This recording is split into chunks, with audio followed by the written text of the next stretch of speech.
Hello, hello. All right, we're here to do Paper Mario: The Thousand Year Door, and we're doing the first boss of the game, which is obviously Bonetail first. And if anyone's wondering, we are playing in Chinese because it is the faster version by text. So I'm gonna go ahead and get the game loaded up now.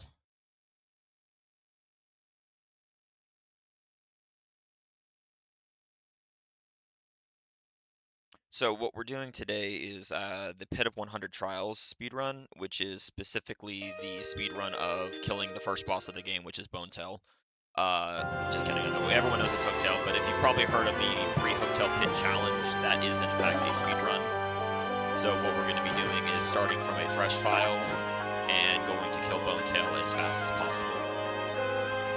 So time starts just when you start the file, and then I'll discuss more of the run. So 3, 2, 1, go. Alright, so now while the intro stuff plays, I will say, so for these kind of RPGs, like, there is a lot of text. That's why we play in Chinese, because it's a lot faster for text. So we are allowed to use turbo for specifically text exactly. Okay. There. Sorry, I lowered the game audio.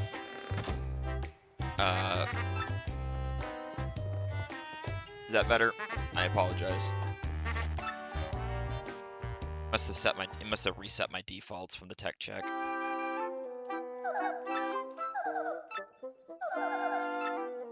This is the remake on the Switch.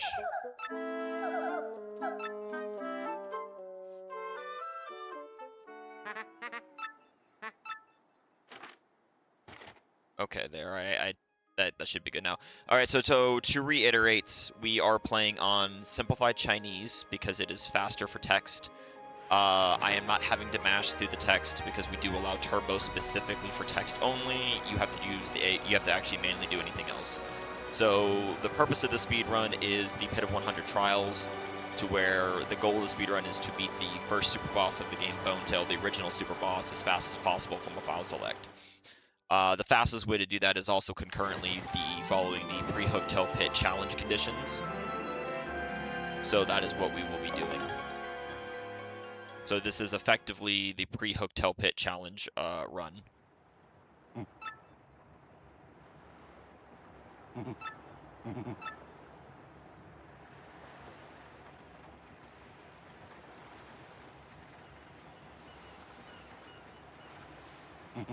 So the first hour of the run is setting up for the pit, and then the rest of the run is doing the pit. And the hard part about this challenge is we only have access to Moonbella and Coops and very limited resources, and we have to go kill Bonetail. So in order to do that, you have to make use of the Super Guard technique, probably the most out of any part of the game. And the Super Guard is where you press B to basically parry and negate all damage. So early on, we're just going to do basic movement. You can jump over a cutscene trigger to save a little bit of time like that, but there's a lot of minor things. There is one speedrun trick that we do that skips about a minute or so if you get it quick enough. But for the most part, it's just get through the tutorials as quick as possible, go into Chapter 1, get a bunch of stuff that we need, 3 Shine Sprites to upgrade a partner, and other things like that. So then we can actually survive going through the pit. The key item that we're going to get is we need to get to Hooktail Castle in order to get Paper Mode, because we need Paper Mode in order to get the Mega Rush P badge. And Mega Rush P is the secret sauce to this entire run. So this is the tutorial fight, very simple. Gonna kill Not Wario.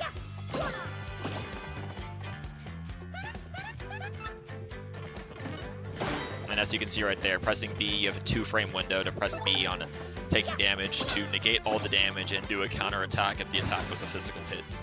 And we'll be using that throughout this entire run a lot.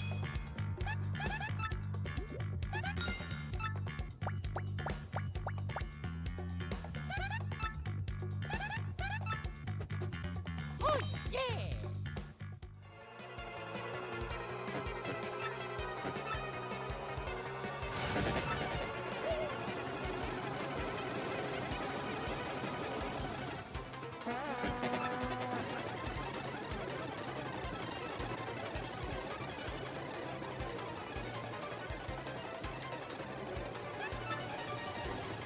Alright, and so as you can see, they're really bad at hitting us.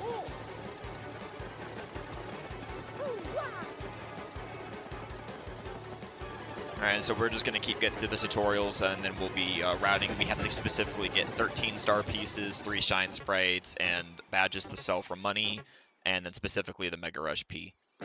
Because throughout the pit, every 10 floors in the pit, there is a chance that Charlington the merchant can show up, and we need money in order to buy Thunder Rages for him. Otherwise, the run gets a lot more dangerous. Other than that, you also need money because there's these RNG elements called movers that can show up, and in order to get like a really good time, you need to get really lucky with the movers. So we will have to see what kind of run we get today. There's also the chance of getting uber rare drops that I have not seen since I played this in GameCube.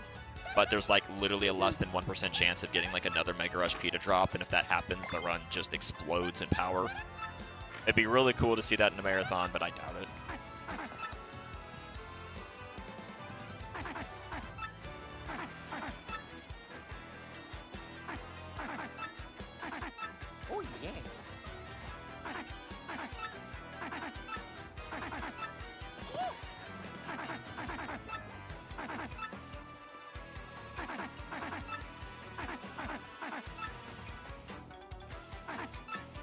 Yeah, we're just going to let Toadsworth talk his head off.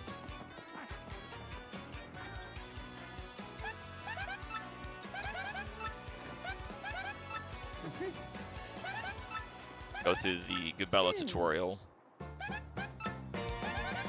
And we are off.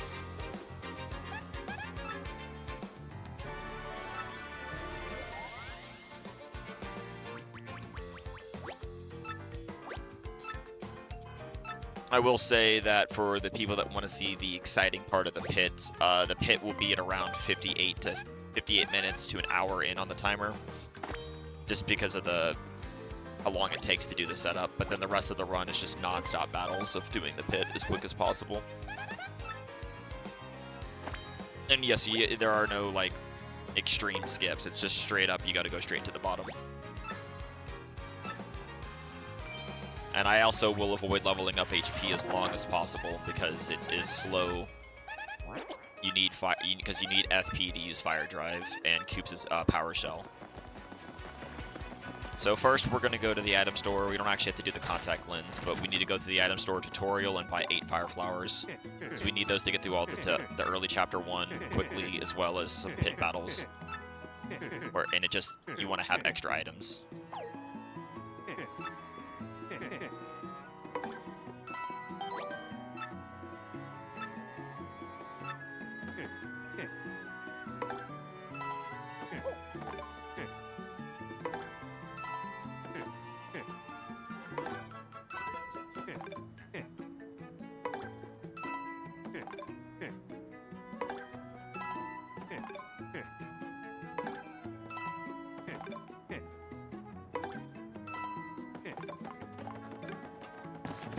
And then we're going to go and start picking up some star pieces.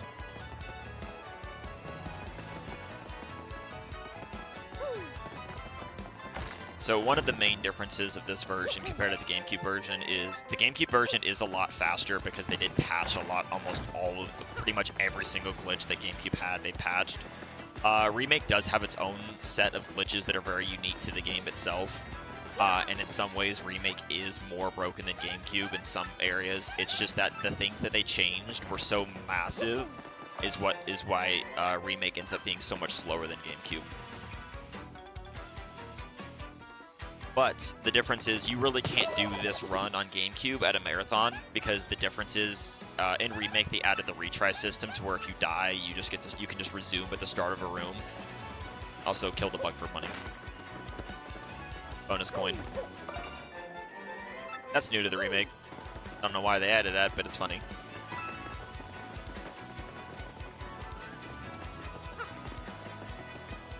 Anyway, as I said, they added a lot of things that slowed the game down, but they also added a lot of things that helped, and one of those things is the retry system. So now, if you want to do this run, dying in the pit just means you lose time. It doesn't end the run anymore.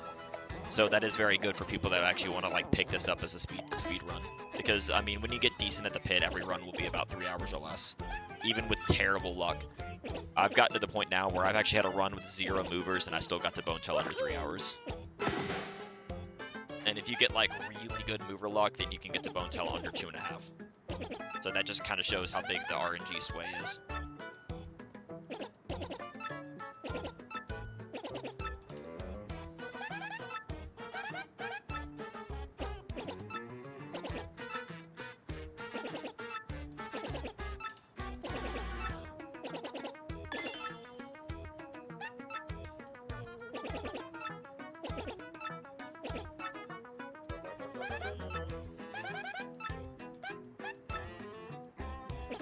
Alright, so one of the only real speedrun tricks that you, besides just good movement, one of the few speedrun tricks that this run has is coming up next. It's one of the first tutorial fights in the game is called the Goomba Trio fight, and if you do a precise frame perfect jump, you can actually skip that fight.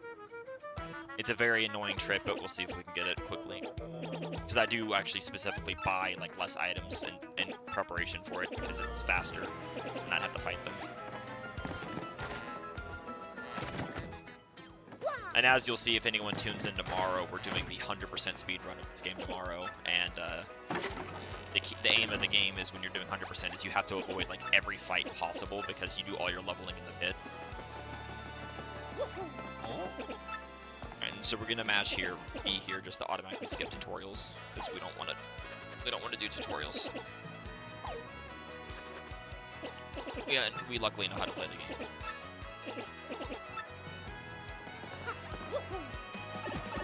Alright, so we're gonna see if we can clip up onto this thing to get Goomba Trio skip quickly.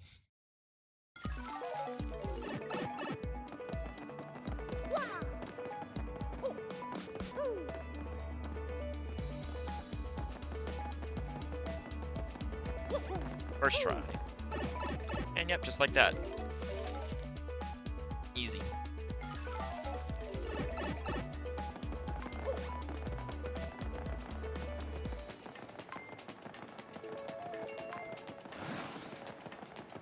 Alright, so yeah, we dodge all these prologue enemies because we don't want to actually have to fight them.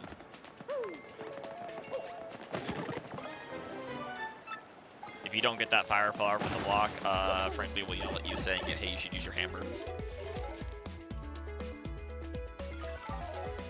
Alright, so more star pieces and then we're gonna get a hidden block for a badge.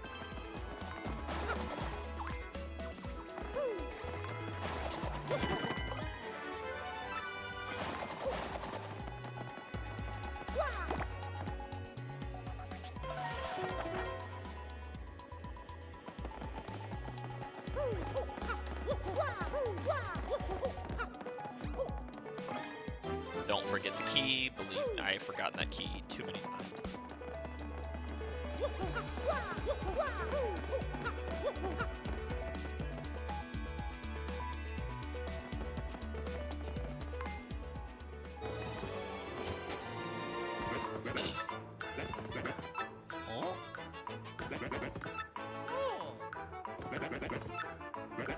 An important part about this pit is also having every single floor memorized, because if you don't know where you are in the pit, you lose time if you're not paying attention. So I usually frequently do save what floor I'm on, especially if I get movers, but every single floor has a reliable layout. Specifically, every floor has 3 different enemy layouts. They're exactly the same from GameCube, so if you're experienced with GameCube, then you know the exact same layouts. They all have a set enemy that appears on the overworld for each floor, and then they each have set layouts. And we're hoping for certain good layouts versus bad layouts, but unfortunately you can't change layouts unless you kill yourself. And dying is slow, so no matter what, generally when you get a layout, you just want to make do and do the best you can with what you get. But it does help you to know exactly what floor you're on, so that way if you do get movers and stuff, you know where you're at.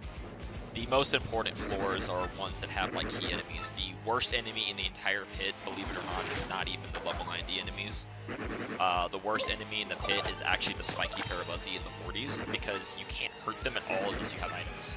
Which is why we need Charlington to buy Thunder Rages. Otherwise, the only way to hurt them is the Super Guard, and their Super Guard kind of sucks. There's a little optimization there with the plane that you don't actually have to do the full tutorial. If you just flick the stick and keep going up, the game will consider it complete.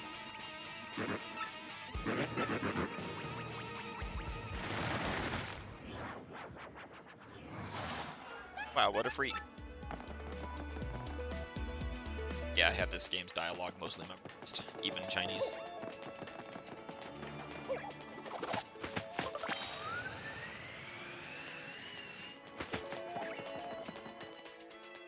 In the GameCube version, you can actually skip and do a trick called blooper skip using a glitch called Hazard Respawn glitch. That was patched, so unfortunately we do actually have to get Sweet Treat. But because of how Remake works and all that, it's nice to have.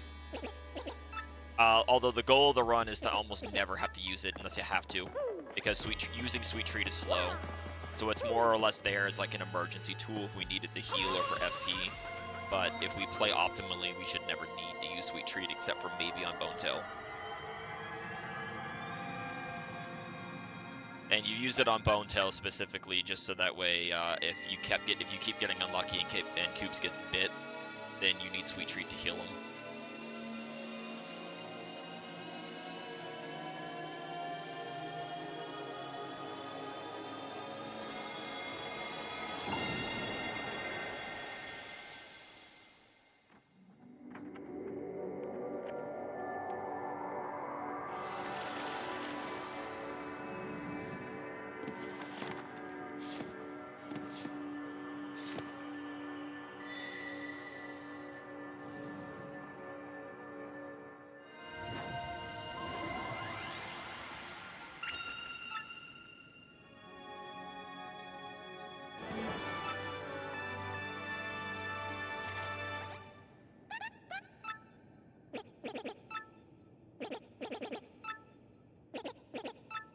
Oh yeah.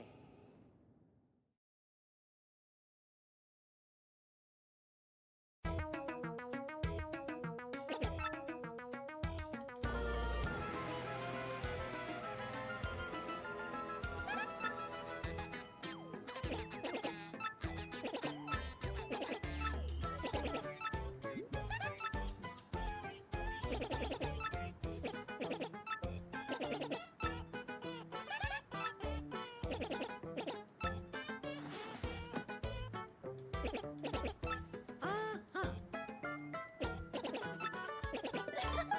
Oh yeah.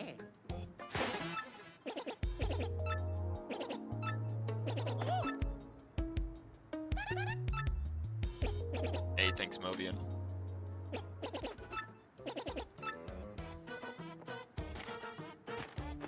I agree. Paper Mario is...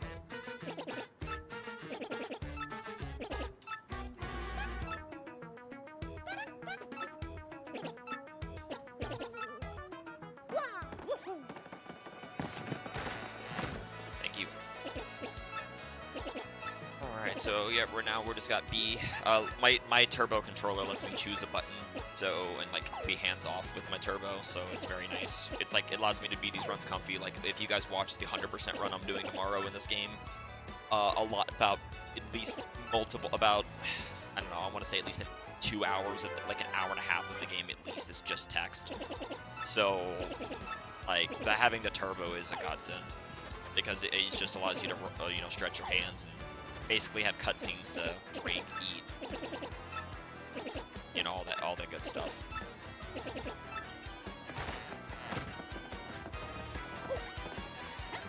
We gotta talk to the Battle Master. Fun fact, and you'll see this tomorrow as a little spoiler, but this little purple toad right here, he's the reason that the Switch remake is technically, in a technical sense, more broken than GameCube. Technical sense, not time sense. I will not elaborate further. You will have to wait until tomorrow to see why.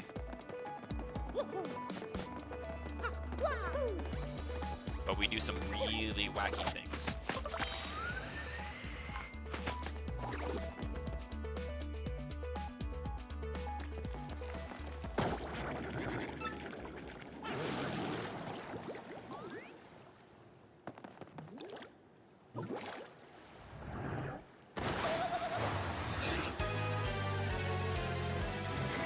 so we got the prologue boss, but every not pit fight is super scripted on the best way to kill it.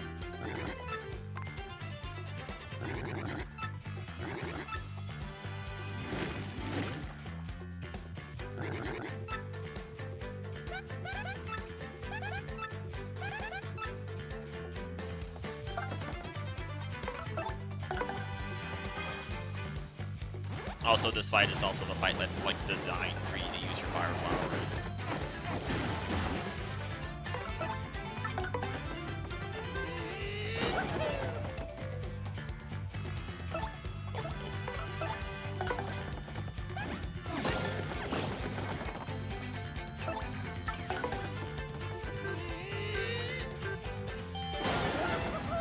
And yep, bloopers down.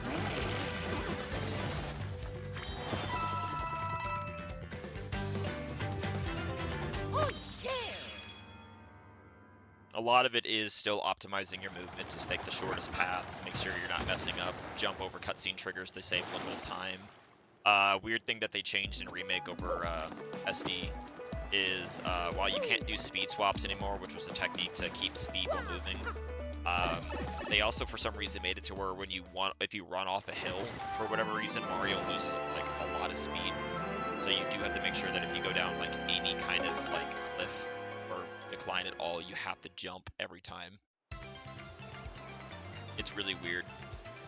And they also really wanted us to never clip into anything. So much so that the game will forcibly push Mario out of any type of collision if he gets inside stuff. And so we can actually use that to our advantage to save a couple bonus frames. Like if you jump on the edge of a question block, you can actually give yourself a slight speed boost. If you jump on the edge of like a bush or something like that and land on the edge of the collision, it'll actually force you out onto the other side, which does speed you up.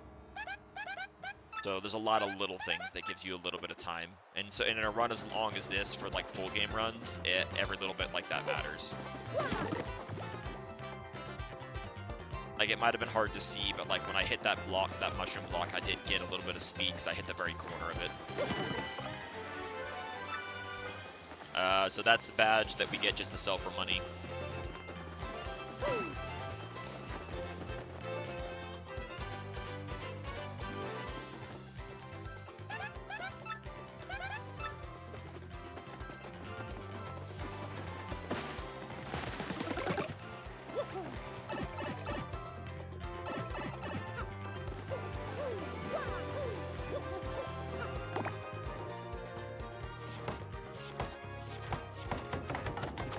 There are a total of 15 available star pieces, but we only need 13 of them.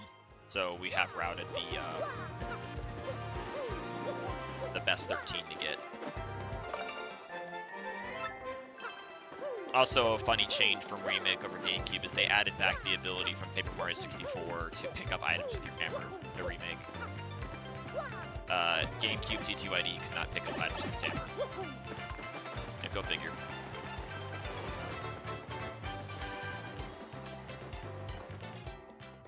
Like, they've added a lot of quality of lives to the game that, from a casual perspective, the Switch version is by far the best version to play, in my opinion. It's just, yeah, as a full game speed game, the GameCube version is still definitely better just because it's how much shorter it is and faster to run. But it's still a fun speed game. It's just really long for the full game categories. But Pit is great. Like, if you want to run T2ID Switch at all, like, I would recommend Pit just because it's, like, once you're good at it, it's 3 hours or less, and it's fun. Because, I mean, I think Pit is really fun, at least. And it tests your battle skills to the limit. So we're going to buy a bunch of POW blocks. These are specifically for Koopa Trolls in the 70s because they are slow. Eat that mushroom to get out of our inventory.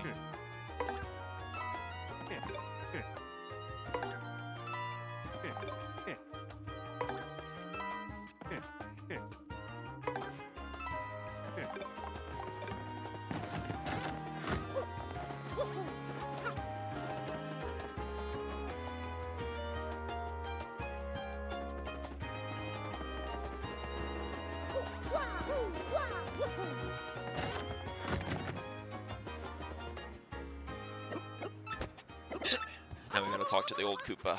This will take some time.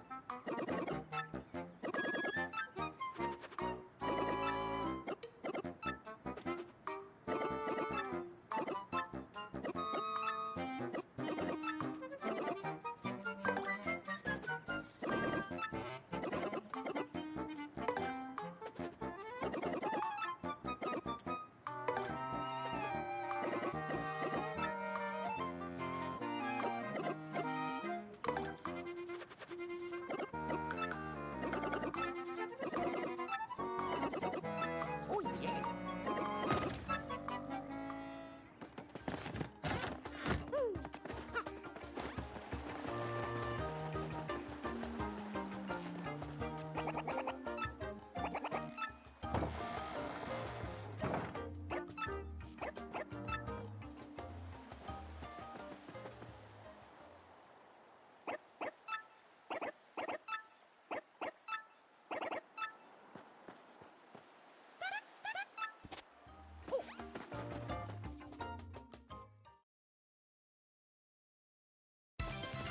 Alright, pick up another star piece, and then we got one of the newly added tutorials that they added to the Switch version of the game. This is a forced fight. This in the original game was just the Koopa here, but they decided to make him a forced tutorial to teach you how the stage works. Unfortunately, there's no way to skip this without like mods or cheats. If you could, what's funny though about how this game is programmed is if you could skip it, you would never get stage effects. And see if we get good RNG here. And we did good. Mario can either jump or run off the stage and then use his hammer, and the jump is about a second faster. So, Mario is paper because it's an aesthetic, not because like there's not like a lore reason.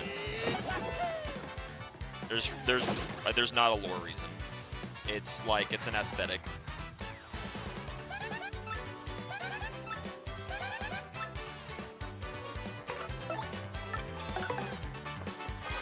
Like for storytelling, because the original Paper Mario is called Mario Story in Japan. So it's just supposed to you know, amplify that aesthetic. It's like the more modern Paper Mario games are the ones that really delved on him of he's literally paper, which is what nobody liked. Or maybe you like those games. I personally did not. I shouldn't say nobody.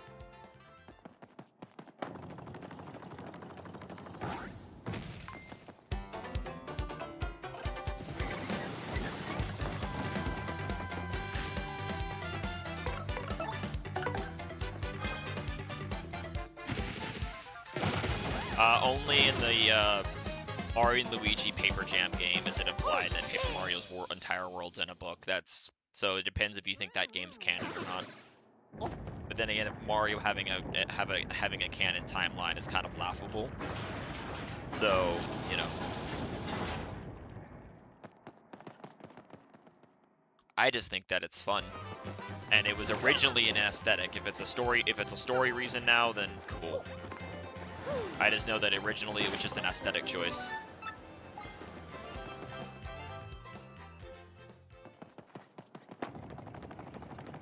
All I can do is hope that this game was a big enough of a success to Nintendo that we'll get another Paper Mario game in this style and not the style of the modern games, because I don't like those.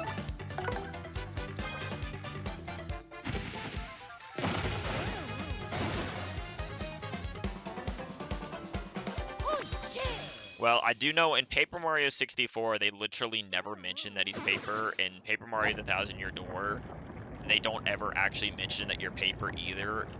But they make use of your abilities as paper, if that makes sense. It's not until the later games, and they don't mention that you're paper ever in Super Paper Mario. It's not until like Sticker Star where they actually start making direct in-universe references to paper. Like, so you could still enjoy these games. Yeah, Super had a great story. Alright, time for the quiz. I hope I studied.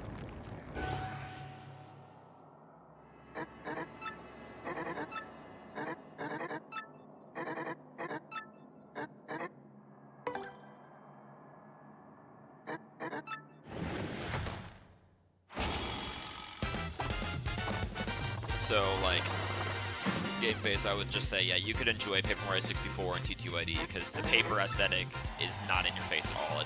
It's literally never mentioned. This answer. Oh no.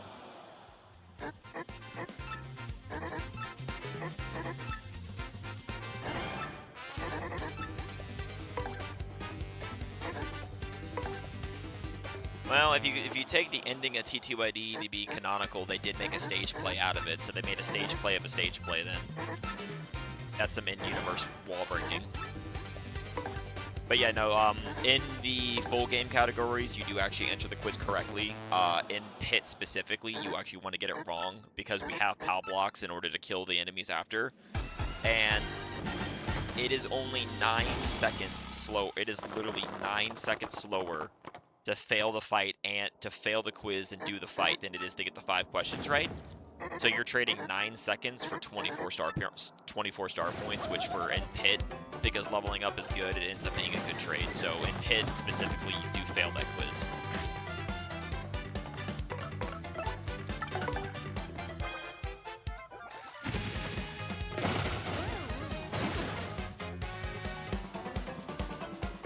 I mean, I know that the Mario and Luigi games have their own timeline.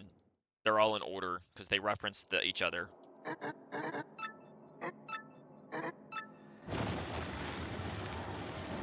I do know that. But this isn't like Zelda or Kingdom Hearts or anything like that where like there's definitely interconnectivity going on.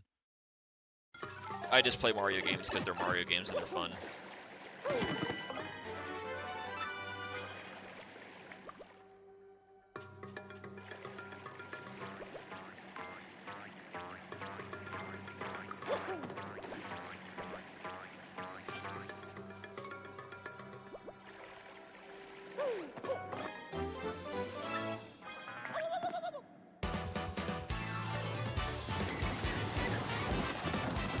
Oh, look, there's Luigi. That's our first Luigi of the run. I like to meme and count the number of Luigis that show up because I think it's funny. Because there's a small chance in every single fight that Luigi shows up to watch you. You know, when he's supposed to be on his own adventure, supposedly saving Princess Eclair.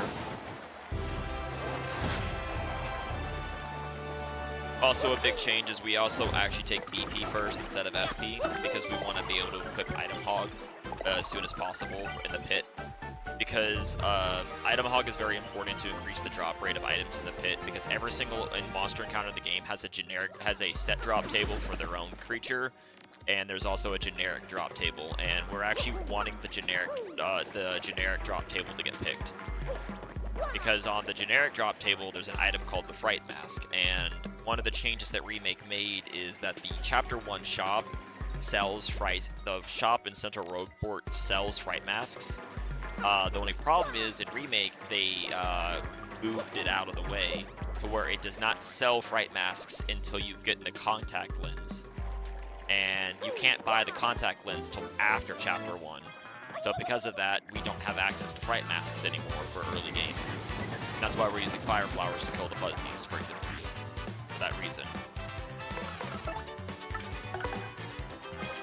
And because we don't have Fright Masks, we want Item Hog on as soon as possible to hopefully get them to drop. Because Fright Masks are massive for the pit. Like, late game enemies at the bottom of the pit, like, that are really dangerous may only have 50-60% chance to scare away with Fright Mask. But if you can get any of those 20 HP enemies to run, that can save you a lot of time.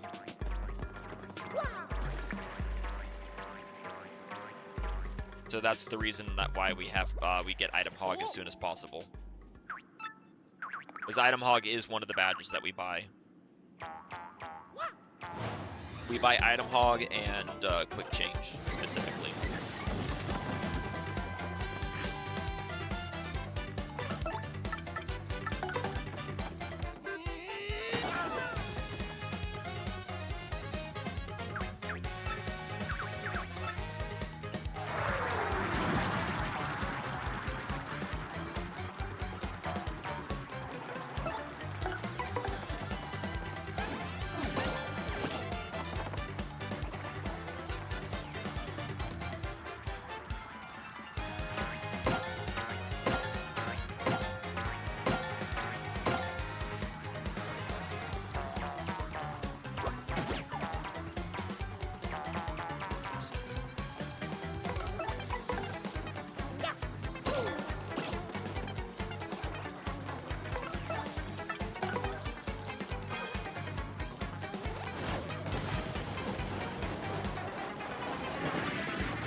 I lost a few seconds there because I missed the super guard, but the gold fuzzy super guard is always weird.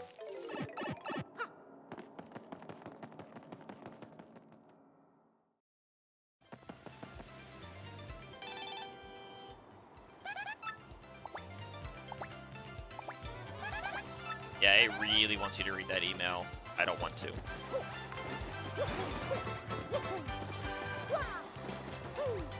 Alright, so now we have the keys to enter Hooktail Castle, so now we're going to go straight there in order to get paper mode and the shine sprites that we need to upgrade Goombella.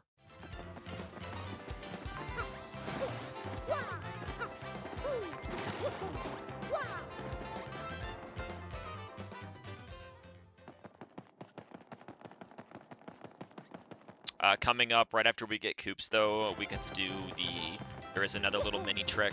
I like to call it the haha funny, and you'll see why.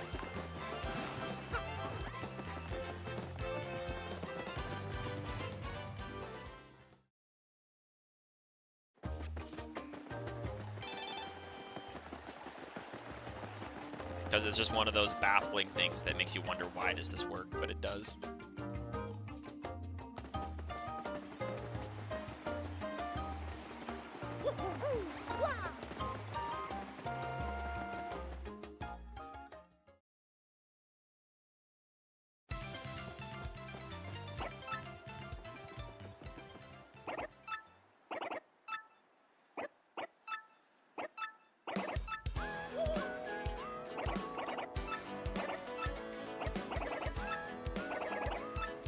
Oh yeah.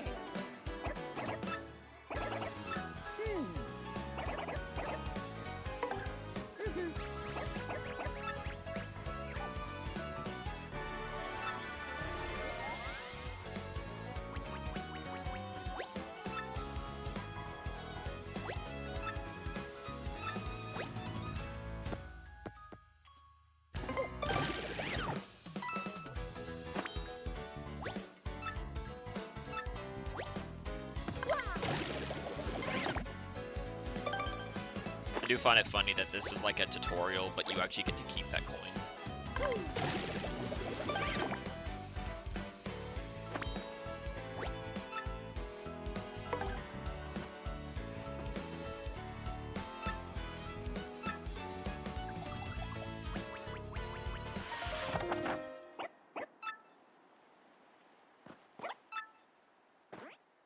Oh. And money does matter. Getting lucky with drops for higher drops of money can matter too, because you'll run out of money really quick in the pit if you get lucky with movers or Charlieton showing up.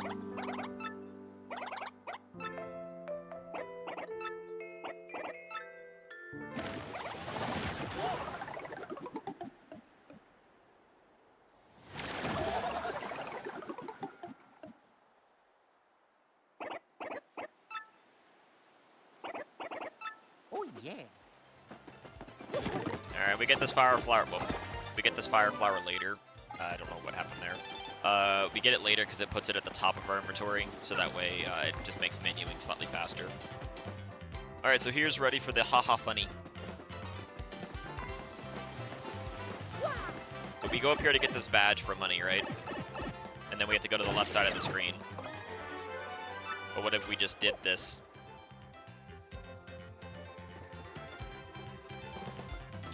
If you know why that works, please let me know, because no one does.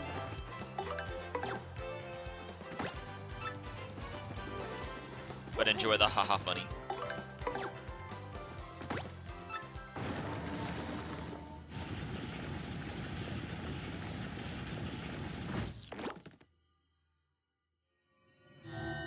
I'm just kidding, I know exactly why it works.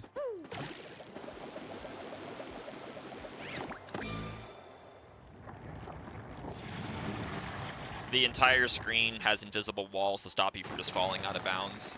For whatever reason, the invisible wall is lower than the pipe. So you can jump over the invisible wall and fall out of bounds, and there's a default spawn position for Mario that's in the left side of every screen in this game. They moved the coordinate point of 0, 0, 0 to be the left entrance of every screen. Fall out of bounds, end up at 0, end up at 0, 0, 0. That's why it works. It doesn't matter which entrance you enter, you would always go to the left. I just like to kid around. We know exactly why that works. It would work in literally every room. If you could find a way out of bounds, that would happen. That would happen in every room. You just end up at the left side of every room.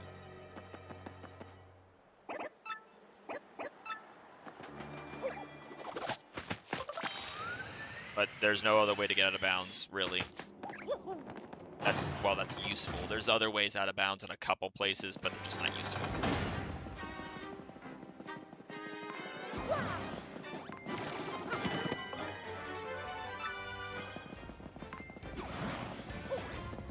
As you, oh, and you can see right there, do you see how Mario like skipped ahead a lot when I hit that dry bones?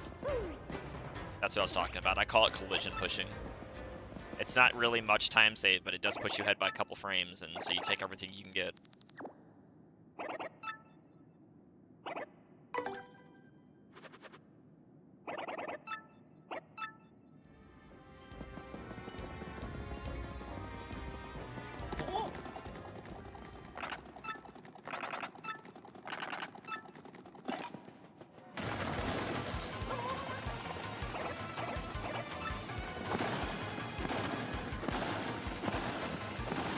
Little fun fact that people probably don't know, if you stand still in that room, or if you take too long to get to red bones, you actually game over there.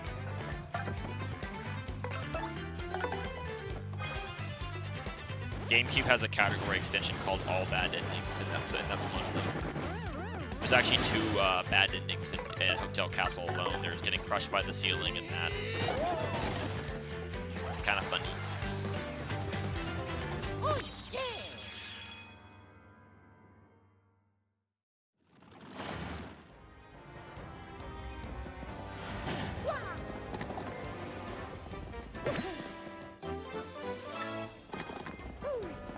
And a very specific movement to not get hit by those enemies, because one thing I like to say about Remake's enemies is, since Remake, in the 20 years between Remake and GameCube, the enemies definitely did not skip leg day. They are really fast in Remake. I don't know if you've seen anything from GameCube. Also, this flip skip still works, so we just do this to get the key. That's one of like the only glitches they didn't patch. Although I don't know if flip skip really counts as a glitch.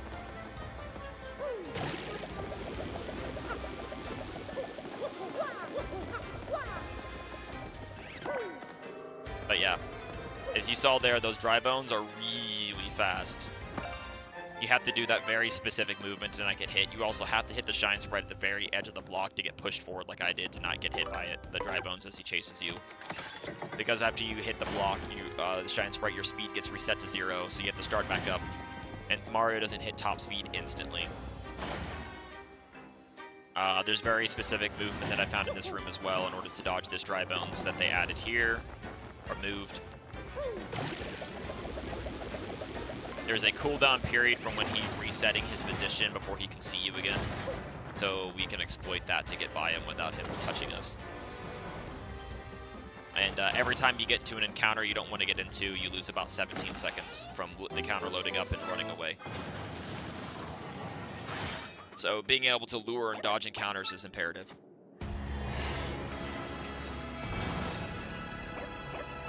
Also, that Charlie Brown Mario looking up animation is new. They added that in Remake. It's probably the second best animation. Top 3 animations that Remake added, and you'll see them all tomorrow. Number 1 is the Bowser point. It is the best. Number 2 is probably the Mario Charlie Brown looking up, and then number 3 is probably the Mario like thumbs up. In my opinion.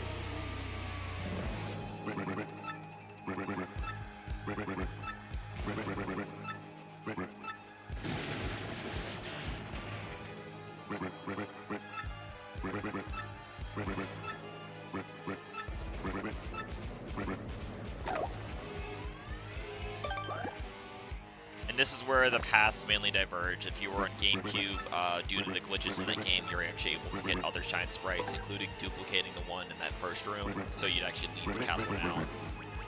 Unfortunately, we can't leave the castle. We have to go a little bit. We do have to climb a little bit higher. We're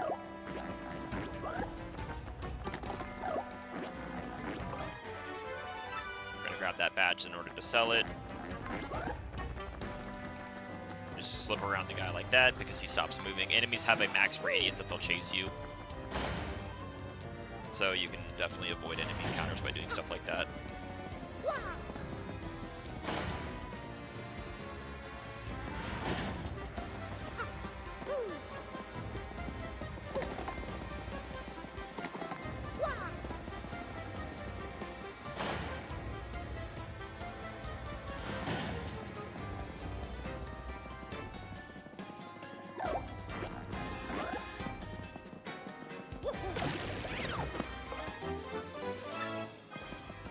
Try to get about as far away as possible grabbing that key.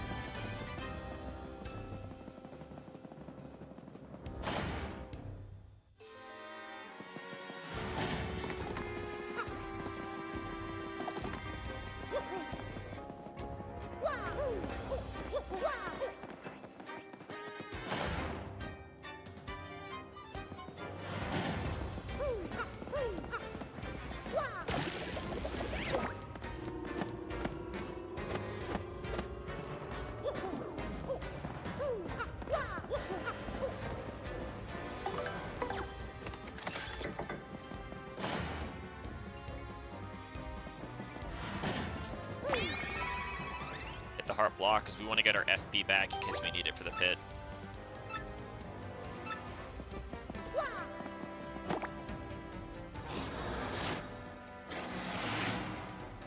And that heart block is cheaper than the one that's at the pit entrance.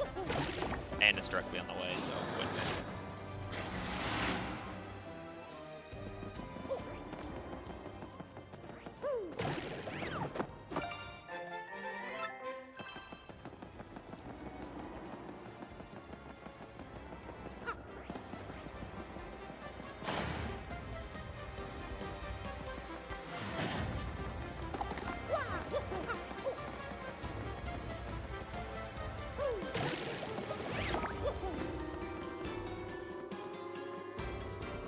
We don't actually get the live stream because it, going to the item store again to sell it is a waste of time.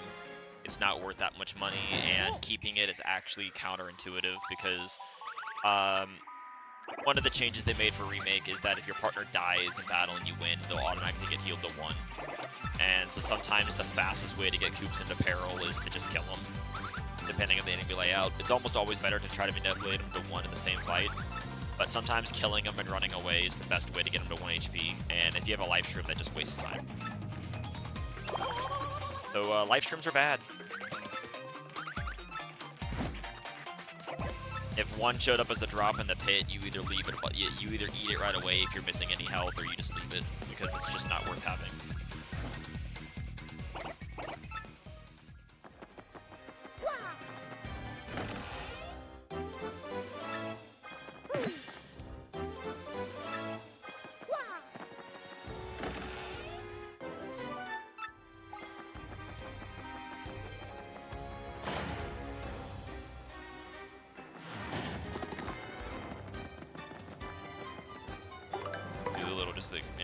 Enemy movement dodging there. You have to react to where they're standing so that you don't hit them.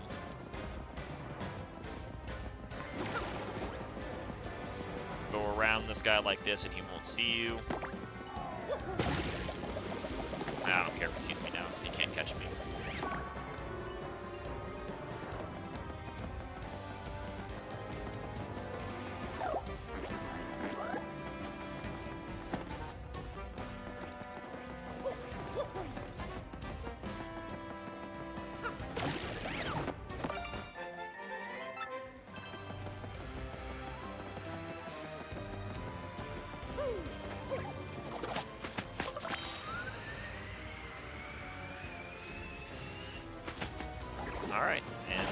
got the last shine sprite, so now we get to just start heading back and we go to the pit. We don't actually have to lower that block to get the key because we don't need to go any further. And then one of the quality of life that Remake added is they got rid of a lot of the invisible walls. So now you can just jump over everything. So we can just do this to leave. Yeah, Mario just felt like 5 or 6 stories. He's fine.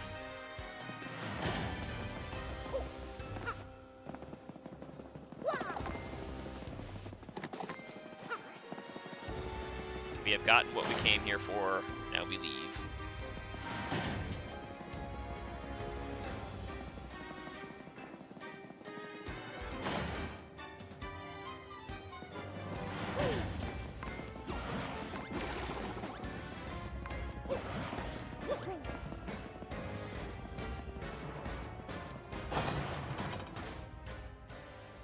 We will grab one more badge on the way.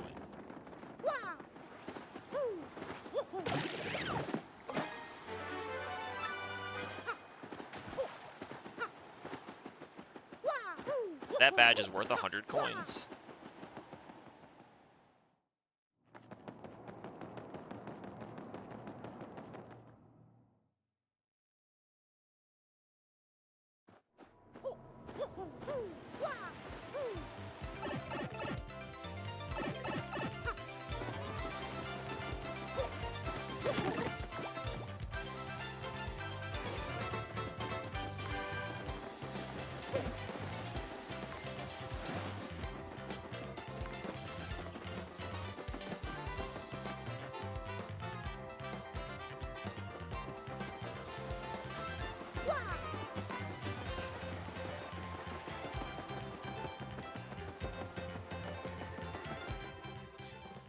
So now we return.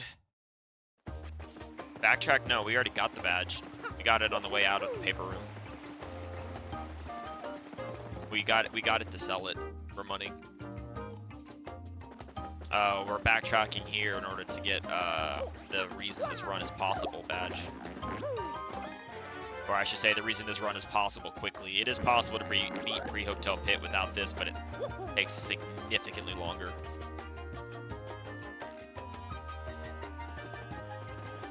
That's the badge that makes this entire thing possible.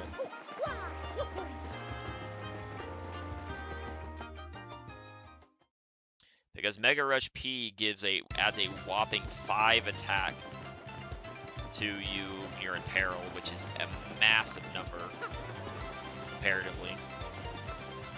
Because Koops' base attack is 2. So now his full attack will be 7.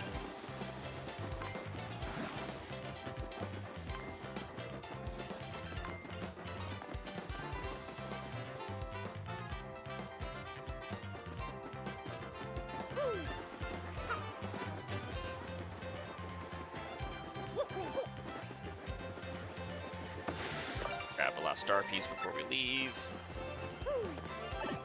Head back to Rogueport.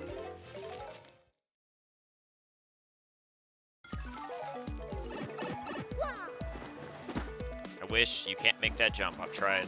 You can't do it.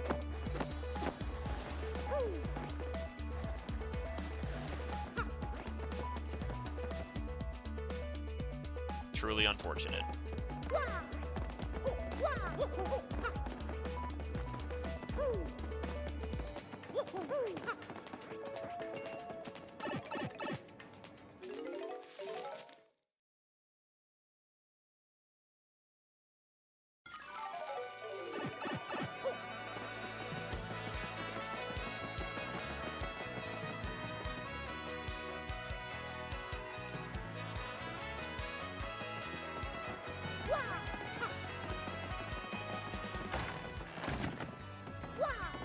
And now that we've started chapter 1, the badge shop will now be open.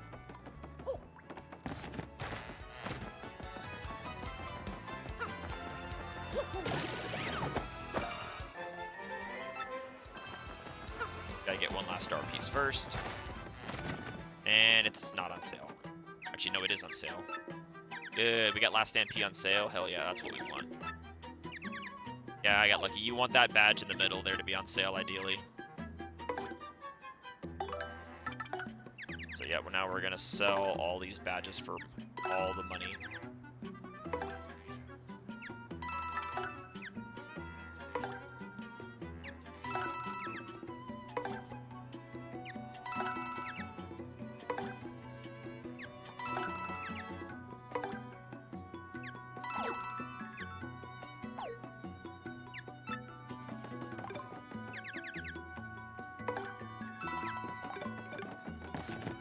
Last Stand P just helps for Coops in the front because it means that if you mess up, you can stop, you can heal, you don't have to heal them as much.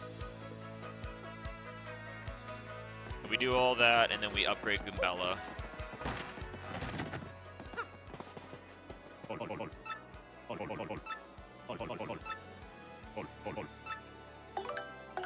And she gets multi-bonk. So, and multi-bonk combined with Mega Rush P will allow her to do, without any other mods, 15 damage to Bonetail a turn. But if we get really lucky and get some lucky badge drops or power punch drop, then she can do a lot more damage.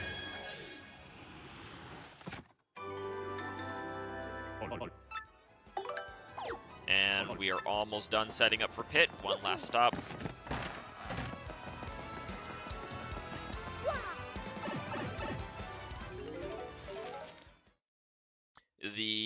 The hard part is about to come. We just finished the setup.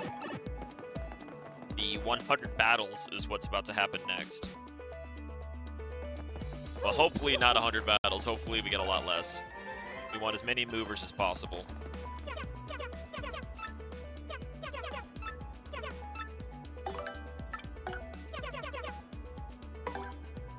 So that we want to buy Item Hog and Quick Change.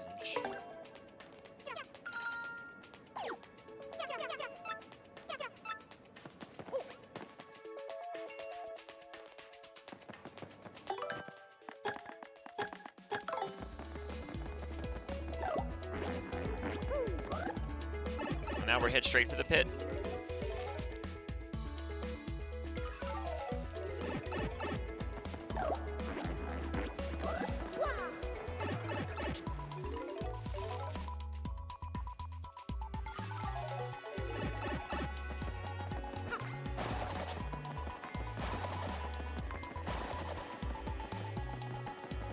So the name of the game is going to be get as far as we can and try to level up to level 3, and then as soon as we hit level 3, every single time we level up, which heals all our partners, we're going to be trying to get Coops into peril as quickly as possible. And that's going to be the strategy going forward. It's just trying to keep Coops in peril to do as much damage as possible, because that's how we can kill fights quickly.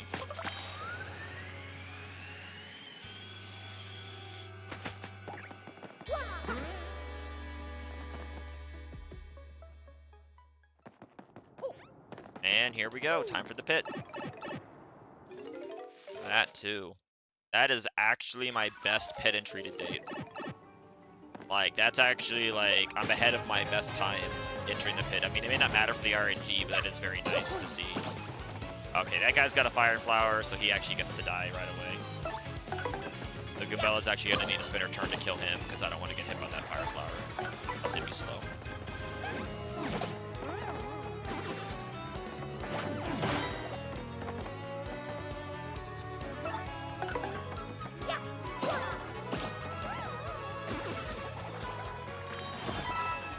So hopefully we're going to get some good RNG with battles and get good item drops as well.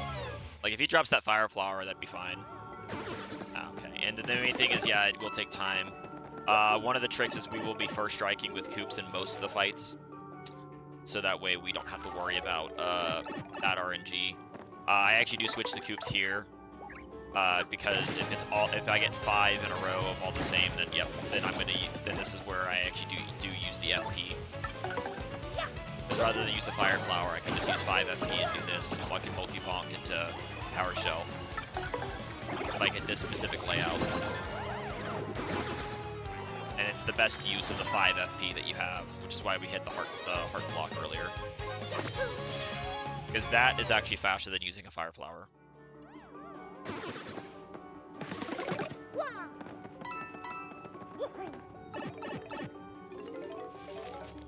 And and I'm not going to really be upset. The main thing about movers is I don't really care if I get movers early. What matters is when they are, not how many you get.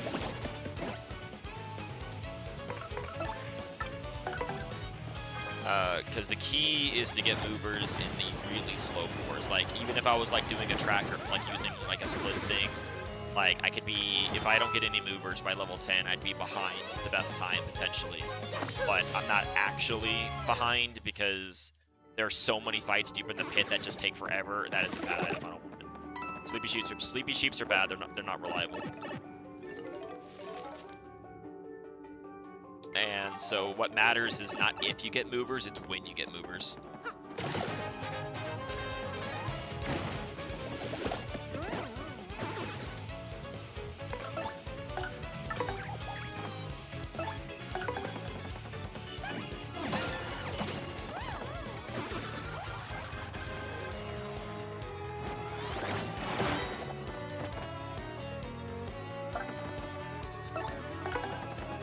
And then also not doing unnecessary damage. Like, I don't have to do the action command if there's no reason to.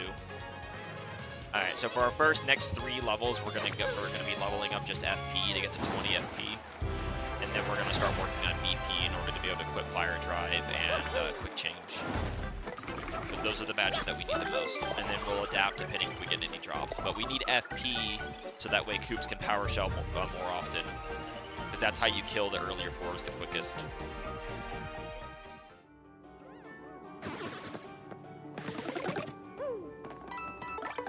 Alright, so now I want Koops out, although I'm going to probably Fire Flower this floor because there's a Fuzzy. So if it's just 5 Fuzzies, I'm just going to kill them with Fire Flower because it's way quicker than... Because Fuzzies can't even get Koops in a peril because they only do 1 damage, and Koops has an inherent 1 defense. Oh yeah, we're just Fire Flowering this. There's 2, that's another reason why you get extra Fire Flowers. They're useful in later floors, like especially on magnitudes, but having to use like 2 of them early on doesn't matter. And if that guy drops at HP drain, that would actually be very useful because that would let me kill a spiky Parafuzzy, like, just for free. So that would actually be a good drop. Rip. Yeah. Item Hog is on to help get drops. It doesn't guarantee you get drops. Sadly. Oh, look, we got a mover. And yep, we will skip floor 10, but Sleepy Stomp is optional. So yeah, you get a mover, you take a mover. You don't think about it like, oh, well, I'm skipping a 10th floor, I'm skipping a Charlie, that's tough. You make do. So now we went from floor 6 to floor 11.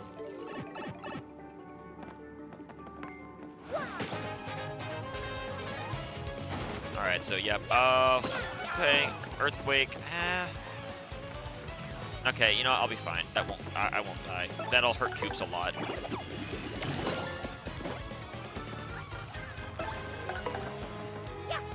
I'm just gonna, like, have this guy, like, if he attacks Koops, I'll let him hit Koops. Oh, I'll just kill him then. He'll be dead, and then, yeah, this Earthquake's gonna hurt. But that'll get Koops down to 5, and that's what matters here.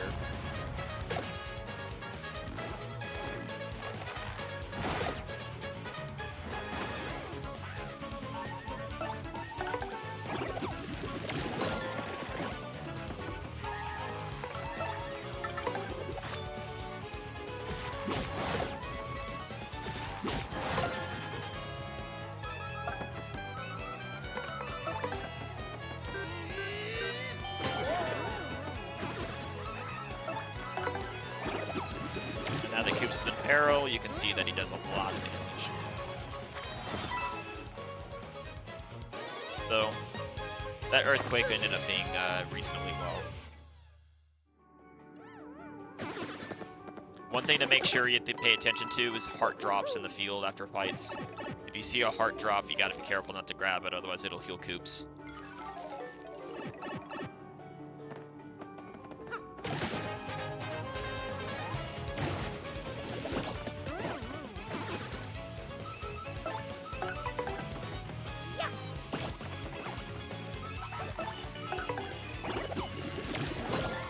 That guy's gonna waste his turn healing himself, and I didn't want to waste FP on this because he can't do anything.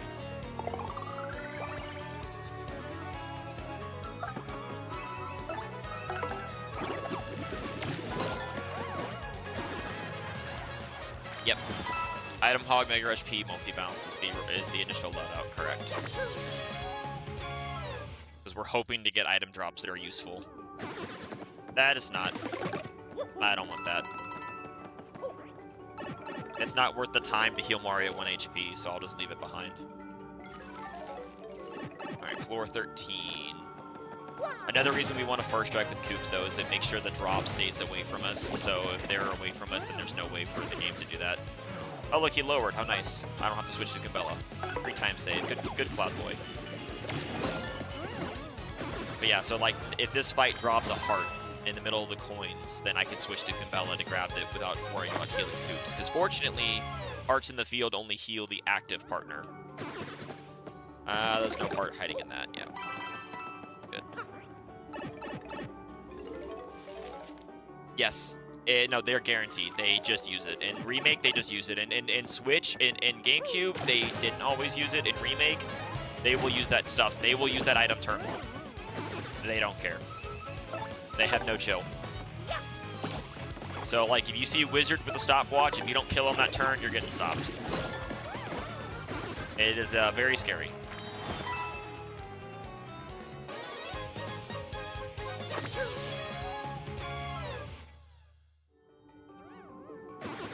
Oh, okay, I'll take a Fireflower drop. That's good. I'd rather have a Fright Mask, but you take what you can get.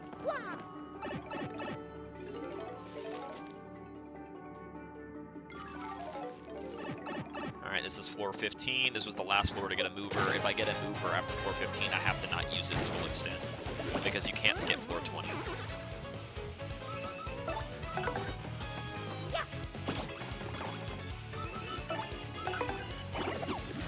And as you can see, because I don't need the damage, I'm not doing Mario's both jumps for Mario to save time. Because there's just no reason to.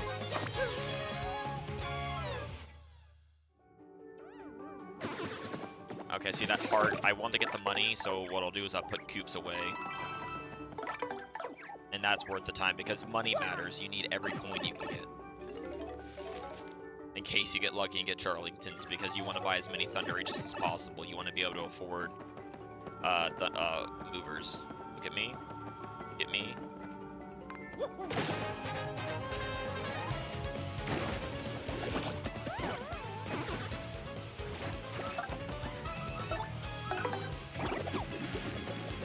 Unfortunately, there's a bit of RNG with enemies in a field like that.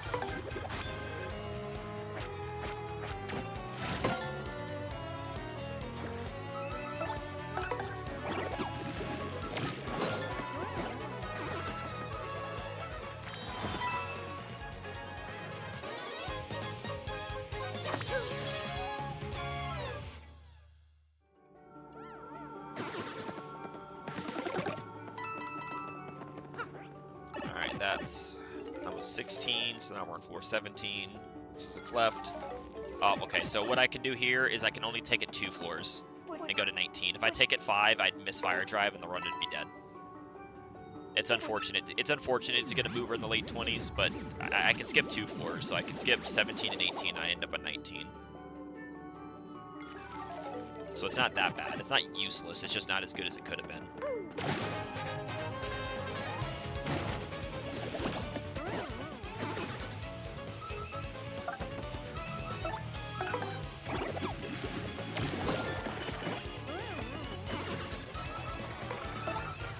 See if we lose time or not. Yep, he charged. Of course he did. And yeah, there's nothing you can do. You just lose a few seconds.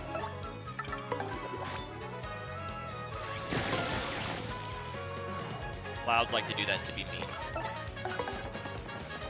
I think there's like a 25% chance that Cloud lowers at the start of the battle, I believe.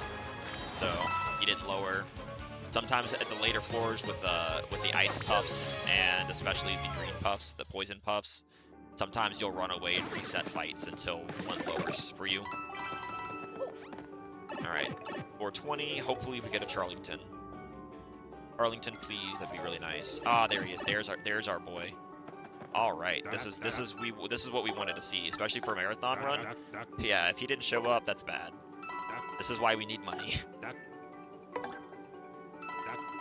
Because they cost 200 coins each. And this is why I didn't take the mover the full distance, because we need this badge. Fire Drive is the best, like, literally one of the best badges in the game for this run.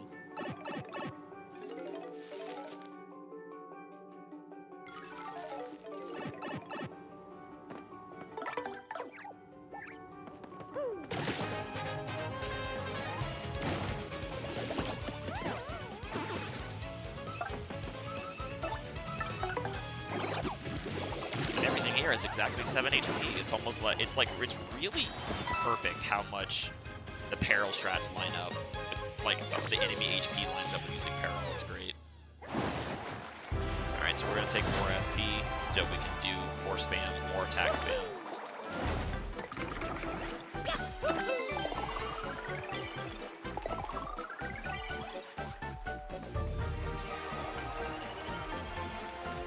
We do have 2 Thunder Rages, so that should give us relative safety against spiky Parabuzzies. Hopefully no more show up. Alright, so our next floor is the Bandits. Bandits are kind of bad to get peril off of. So hopefully there'll be another enemy with them. Out, just all Bandits.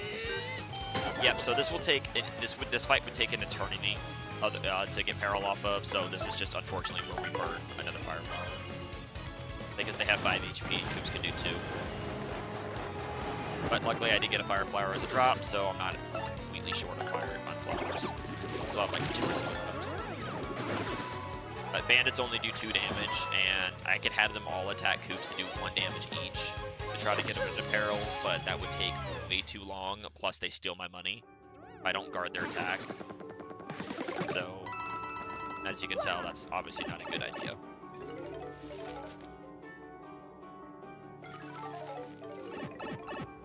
Alright, Lakitus. Lakitus are also terrible for getting Koops into peril, so we'll probably just use Goombella. Oh, yep, and I don't have a Fright Mask. This fight's gonna suck.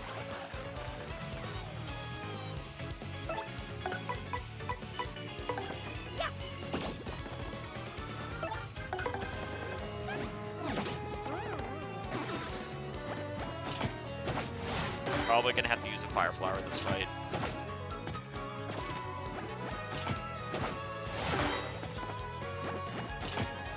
Okay, one of them let me kill it. The problem with Lakitus is the fact that they have a lot of RNG. They can just guard themselves, so you have to use an item. They put up a stupid spiny.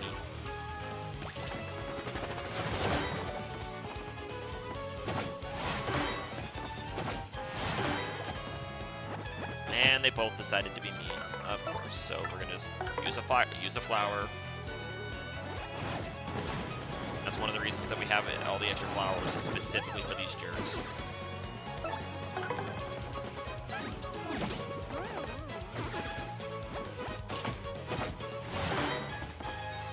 And he's a jerk. So yep, we wait because I'm not using up another flower on just one guy.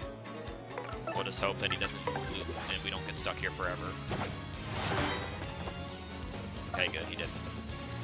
It was worth chancing, for sure. Because using 2 flowers on one Lakitu fight is bad. Using 1 is okay, but using 2 is nah.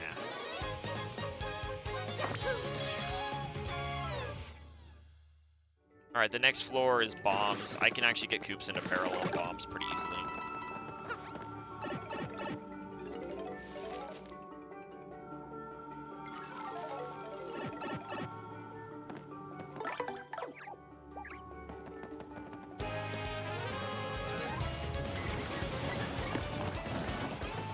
Oh, even easier now.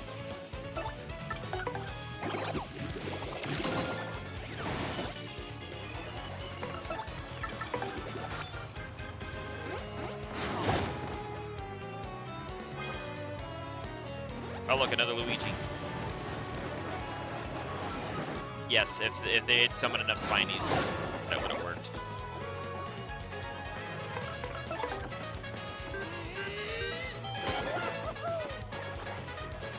And this is fine that he died. It doesn't matter that he died, because I can just kill him.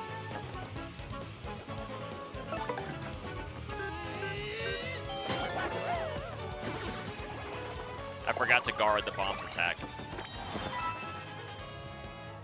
But I didn't really lose that much time, so it's fine. But yeah, Spinies are actually decent for getting into peril.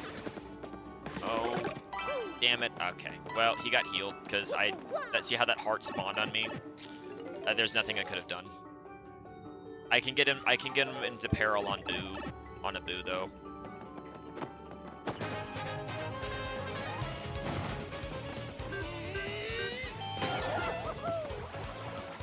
I just need a Boo to attack him and not that. And look at that, Luigi again. It's like the third or fourth Luigi.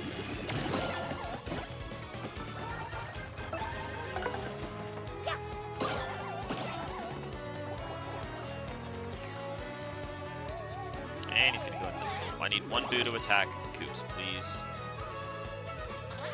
That's not attacking Koops.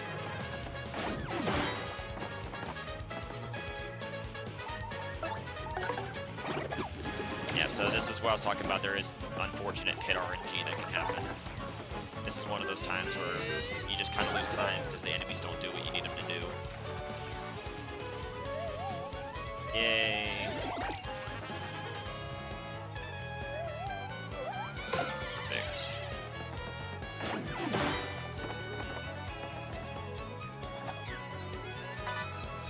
Okay, thanks for the maple syrup, Luigi. I appreciate it. Luigi also has the best drop table, by the way, for items that he can throw you. So, yeah, Luigi is definitely the homie.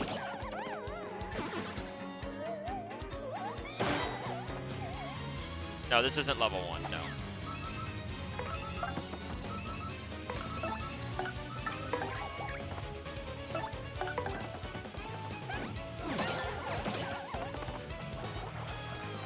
Please don't go invisible again.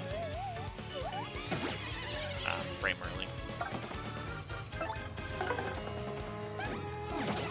Alright, so I got Koops into peril. I did get a maple syrup from Luigi, so that is good.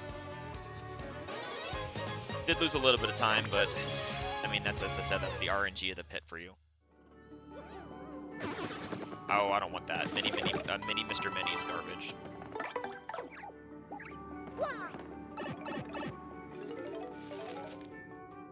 Alright, floor 26.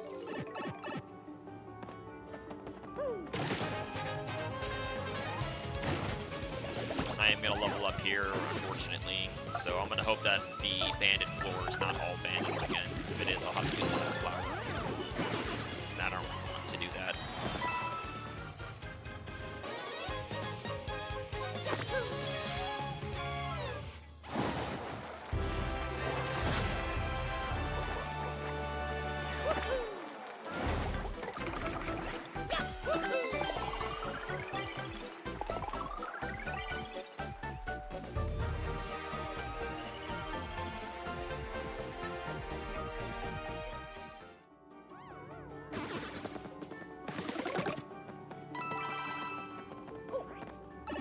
Getting our way back up in the money, unless we get a mover to drop. Yeah, I would have actually really liked a mover there. Please have enemies other than bandits. Okay, well, nope, I gotta use the fire flower again. Sucks. Oh well. That's what they're here for, just unfortunate that I have to keep using them.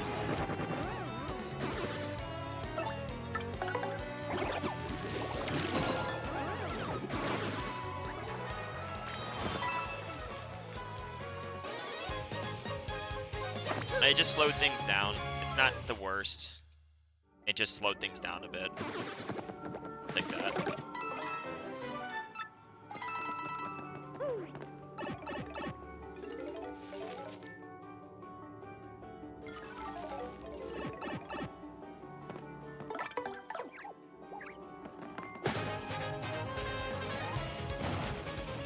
Four Lagatues again? That's just the worst.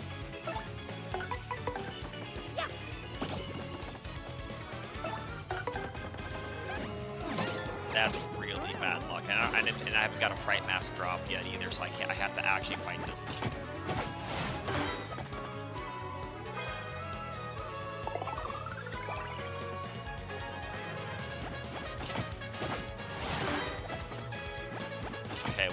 decided to be killable. That's all we need. We just need one to let me kill at every turn.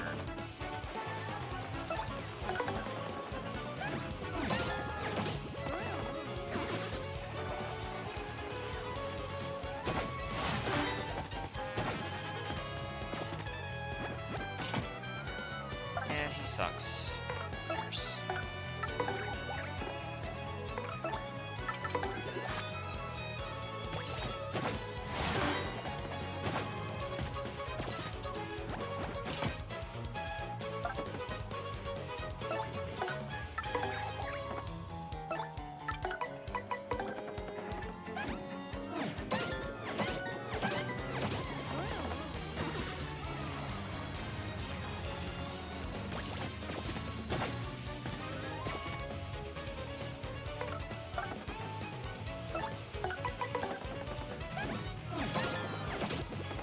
Alright, well this is gonna take a while, sadly, but I can get him into peril here, but I lose time no matter what. But he spawned a bunch of spinies, so I can use him.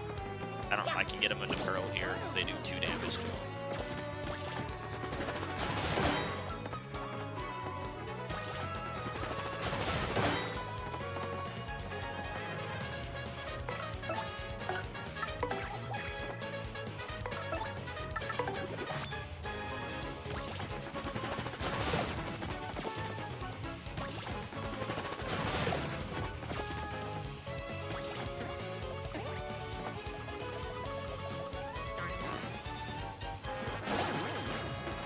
Not help.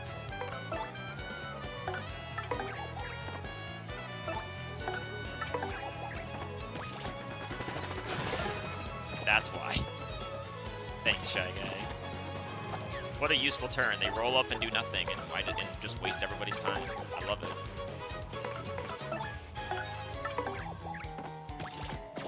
Thank you. What a helpful turn.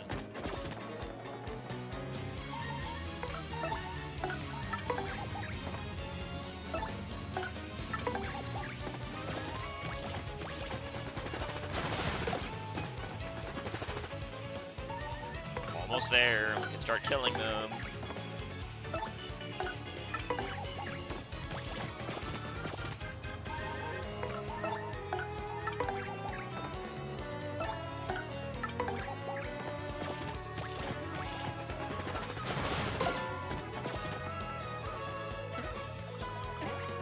Bruh. Stop. You're not helping, Shy Guy. You're wasting everybody's life.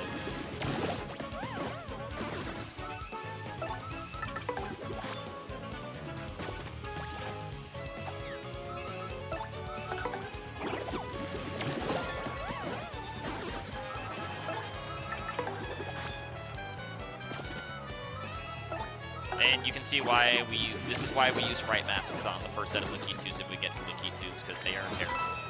That fight took like 3 minutes at least because of RNG. There's nothing we could have done better about that except burning all our items, which is not a good idea.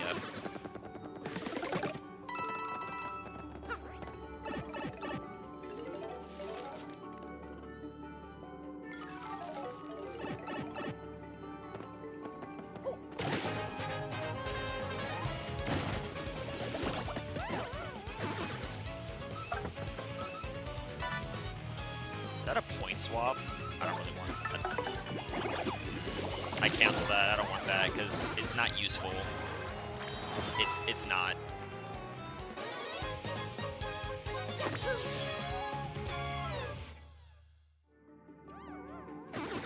Because the problem with items like that is they clog your inventory.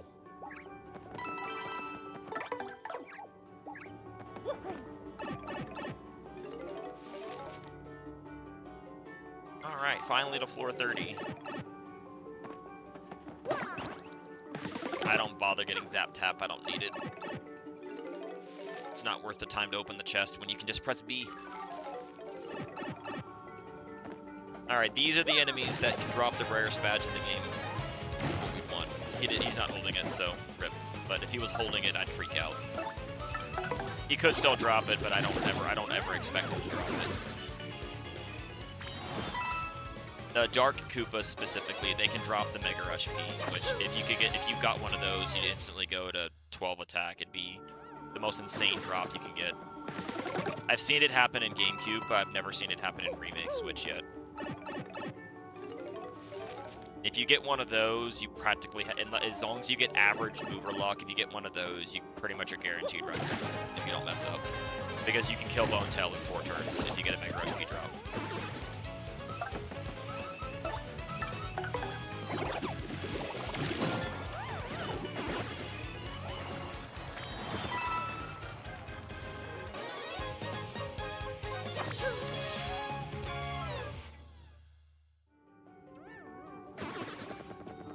There's no heart hiding in there. I always have to squint and look, make sure there's no heart hiding in there. Oh, finger. Alright.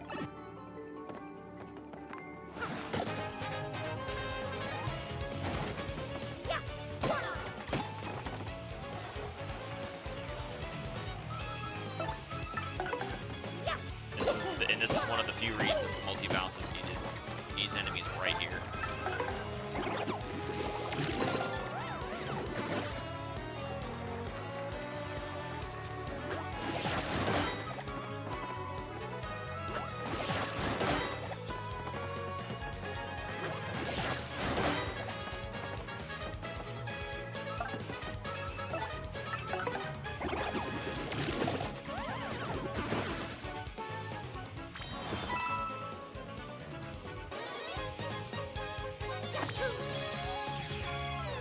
So now we're going to start building up some BP. Because when enemies stop dying in one turn, start having more dangerous attacks, they're harder to super guard. We need to make sure to put Koops away for safety so he doesn't die mid-fight. Because Gabella has 20 HP and she can tank a lot of damage. Oh, a slow shroom. That's a very good drop to get. Because that adds extra safety for Bone Tail. Not the best. Power Punch is a better drop, but that's a very good drop. And these Koopas are very good to get Peril off of because they do 3 damage. They do easy damage to Koops. I don't like that Zap Shroom, but I don't have a choice. But I don't have a choice but to deal with it.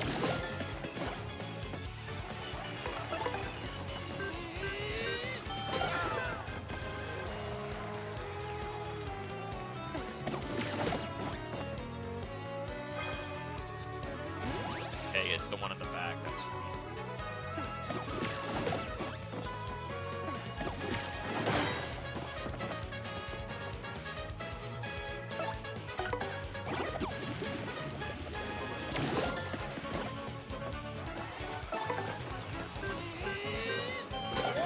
I mean, it's not fine. I'm gonna have to waste turns killing that guy.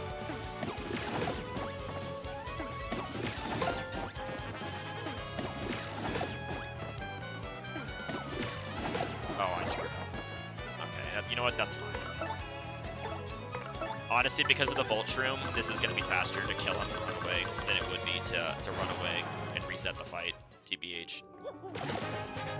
This is actually going to be faster, because that Volt Shroom would mean I'd have to wait it out. And now I can just do this.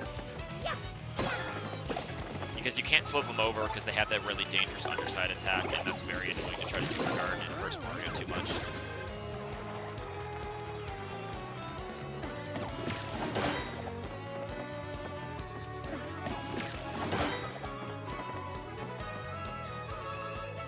So this ended up being better. Actually, if I didn't miss that super guard, I was gonna run away anyway. Yeah, Remake enemies, in Remake, one of the changes from Remake to GameCube, enemies have items way more often than do. So it can add a lot to the RNG.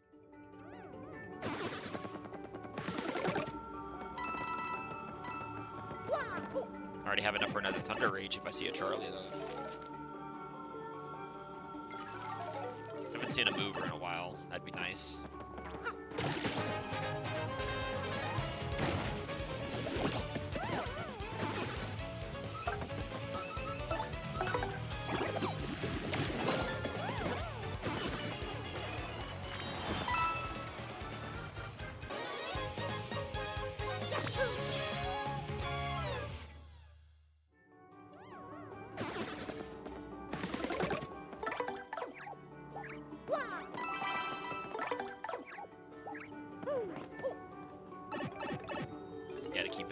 for those art drops. Okay, so now we got another chance at the Mega Rush P. Why not? Oh, he's not holding it, so probably rip. At Dizzy Dial's gonna be the one.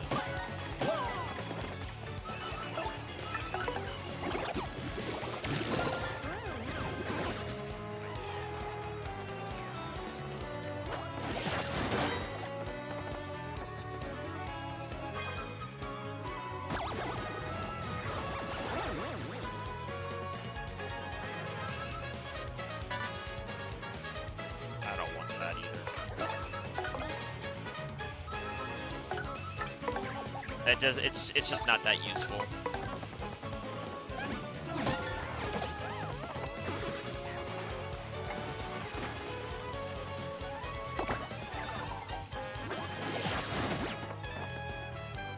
It's that super card. If I ever have to do a dead turn, I'll probably waste that courage shell, just because it hogs inventory space is why. It doesn't actually help that much. You could use it on coops at the end, sure, but that doesn't really matter too much.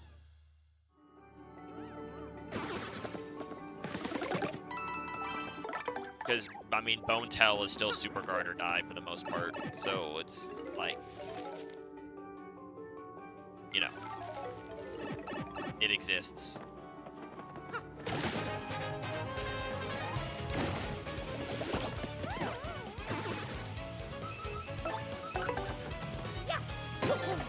Yeah, so a lot of it is just pattern recognition, and the second I see an enemy layout, I have to formulate the best way to kill the enemies as quickly as possible.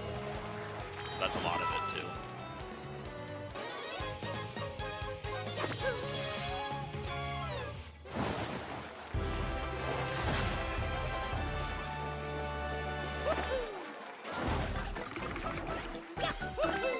And like I said, also knowing exactly where you are at all times. That was floor 37.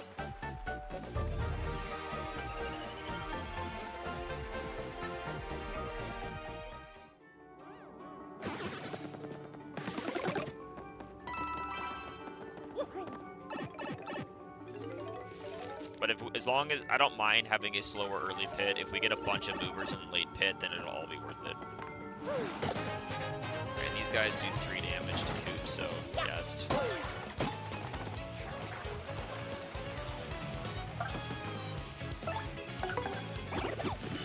Or 2 damage. So yeah, I can get Peril here pretty easily.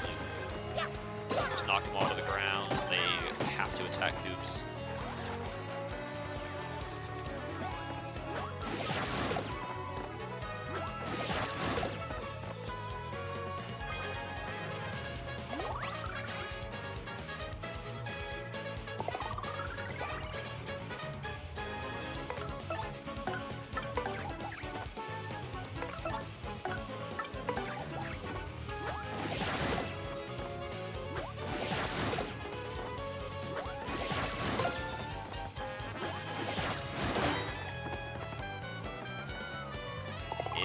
It's going.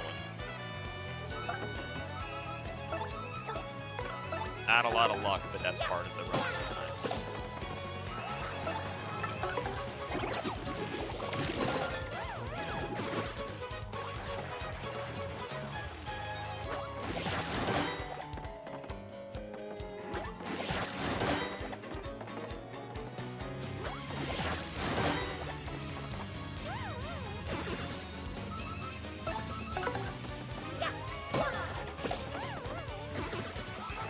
Anything can happen, though.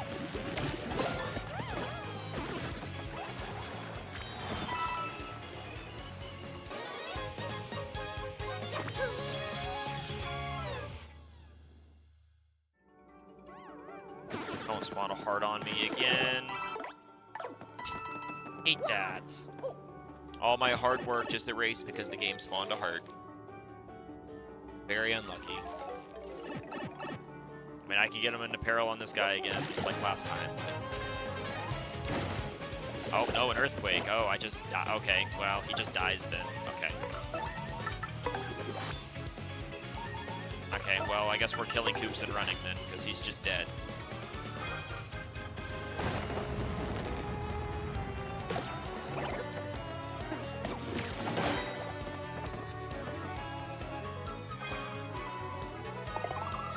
it's a little slower, but that's just bad luck.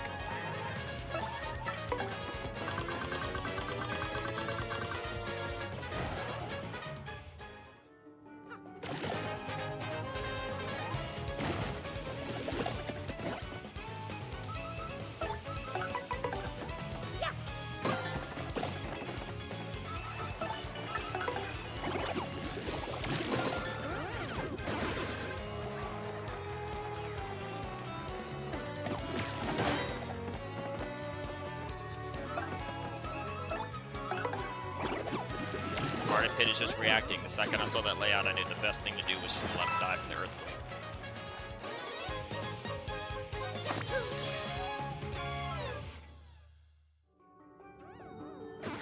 Okay, that's what we want to see. Thank gosh. That's the drop we want to see.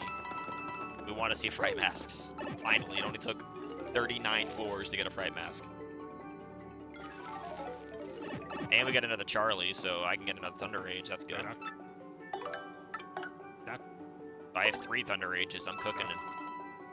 All the safety, which is good, because for a marathon run, you're not trying to... I don't care if I get a PB on a marathon run. We just don't want the game to be awful. So, we're chilling.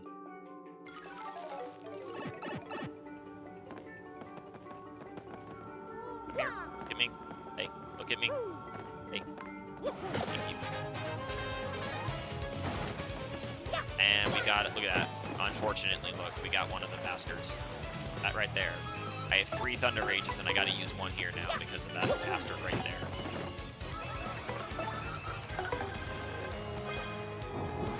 There's a 33% chance one showed up on this floor, one just showed, and one just had to show up. That's really unlucky. There's only 1 floor that they're guaranteed. Fright Masks vary by enemy.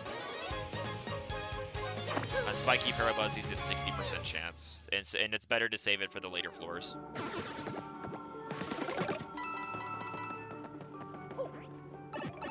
But yeah, so that extra Thunder Rage that I got just got wasted, because, well, not wasted, I just had to use it there.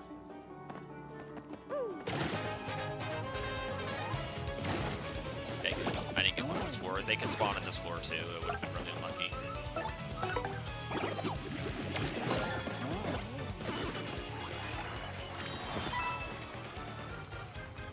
Like 5 of the floor is like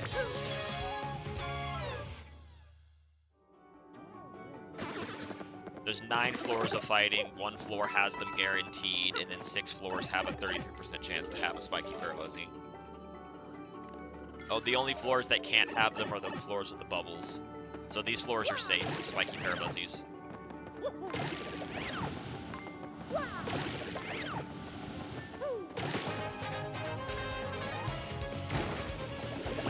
I got the variety package. These guys have 8 HP.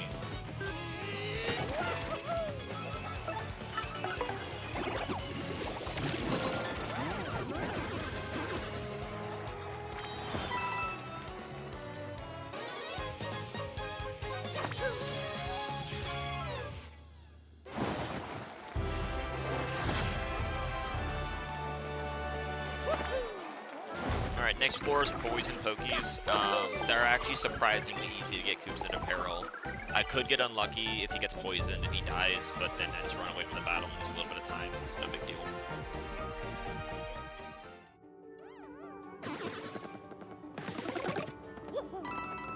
And alright, now we can put on our badges.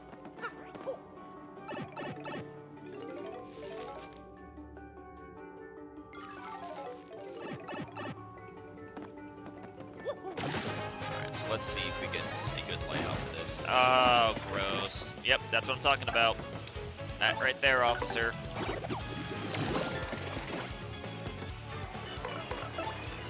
The Thunder Rage gone. Really unlucky.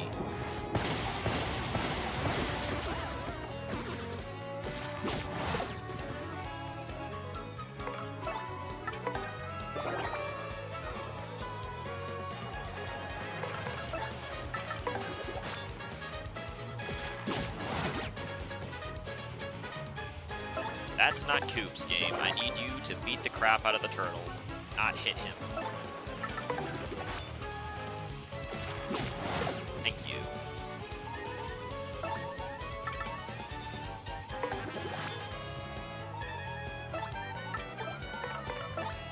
this is in case I'm wrong about the damage. But I'm pretty sure I know the damage. He does. This does enough damage that it should be fine. Oh, see, he got poisoned, so bad luck. Like I said, I was right, but you know, sometimes that happens. But that's why I did with the 1 damage with the hammer, so I can just do this with the it's fine. So, decently easy apparel manipulation. Unfortunately, the spiky Parabuzzy showed up, so I had to lose a lot of time. And the next floor is guaranteed spiky Parabuzzy, so I have to use my last Thunder Rage. Which is very bad. Oh, look, a tasty tonic. I love these. They're so useful. Such a useful item. This would be the best floor to get a mover on, but we didn't do it, so rip. I'm going to switch to Goombella, because there's really no point. I already know I'm just going to Thunder Rage.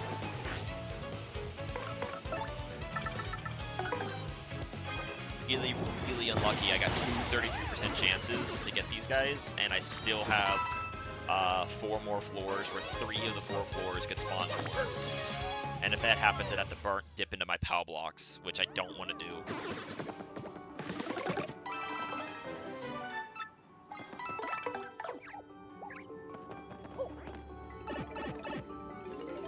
I wouldn't mind a mover. The strange sack is never required, so I wouldn't mind getting a mover to skip out of spiky Parabuzzy hell.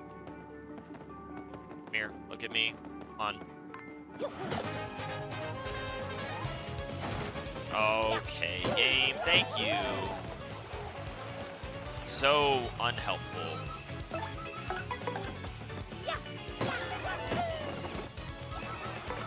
This is what I'm talking about. Game hates us today. I have to start using POW blocks. I really need the stage to fall.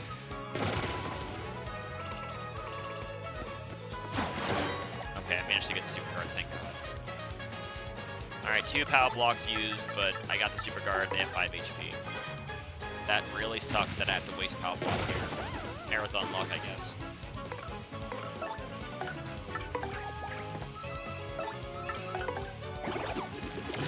That's just gonna make the later floors even harder now, because I'll have less resources. But the problem with the spiky Parabuzzy super guard is the fact that it's just you can't really react to who it's targeting, and so then you pretty much have to just guess that it's targeting the front row and super guard for them and hope that they target the front row. Unfortunately, that is what you have to do.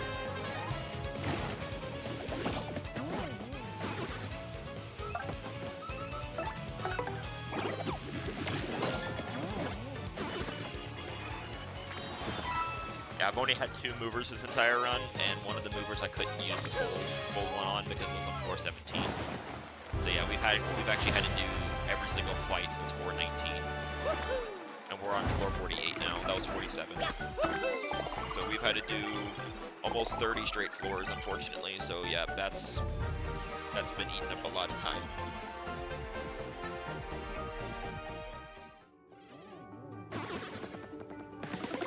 So the hopes of a record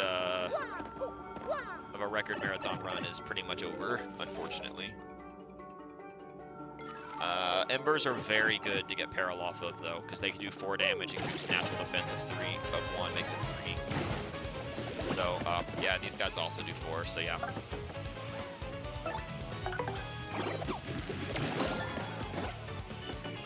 That guy's just gonna waste his turn healing, so...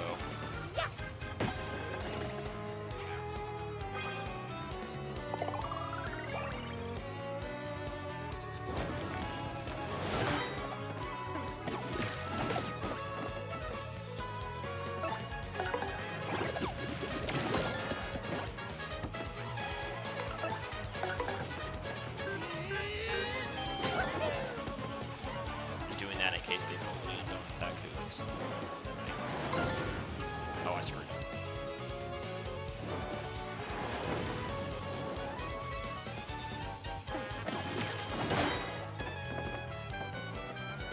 Yep, I goofed.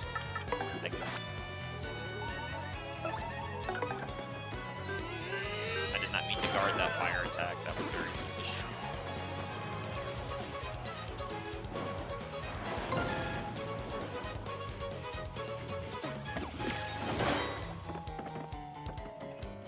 I lost a few seconds. I lost a little bit of time there.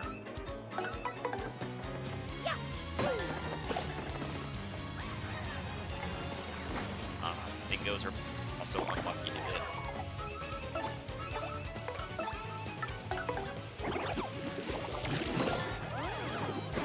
Yeah, so that could have been better.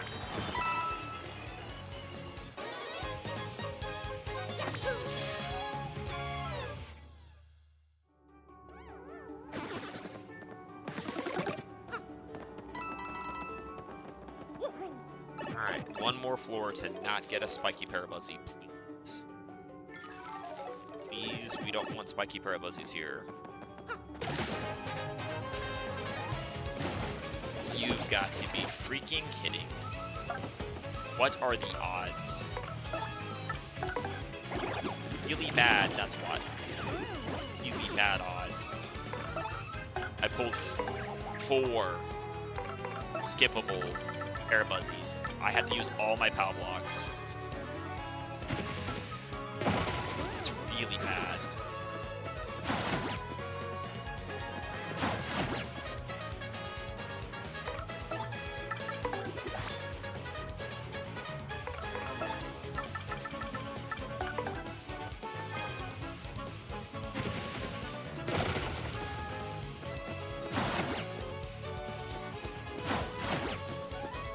Now we're in super guard hell. These guys super guards suck, like I said.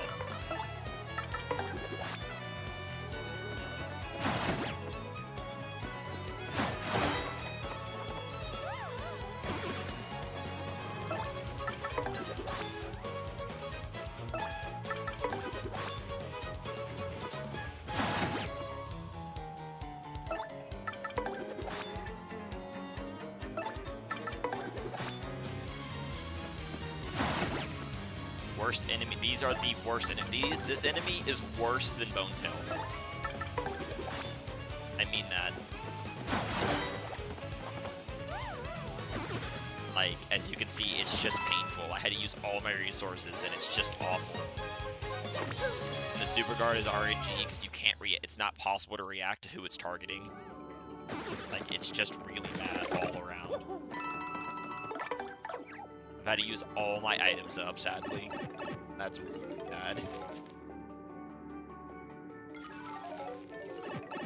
Yeah, this is where if I was doing the run on my own, you would go, "Yep, this was a run," and then you turn off the game and go play something else. If you were grinding for record, that is, you would be like, "Yep, I'm done." I have to be honest. I don't think I've ever had that many spiky Parabuzzies in my life. That's probably the worst I've ever seen. Because I hit 4 out of 6 spiky Parabuzzies. The statistical improbability of that is just so bad, because out of 6 spins, I got 4 33% chances. Or 4, like, 30% chances, because it's like... Because a mover's like a 4% chance. Also, Luigi's back. I forgot to pick Koops away, but it doesn't matter if he dies.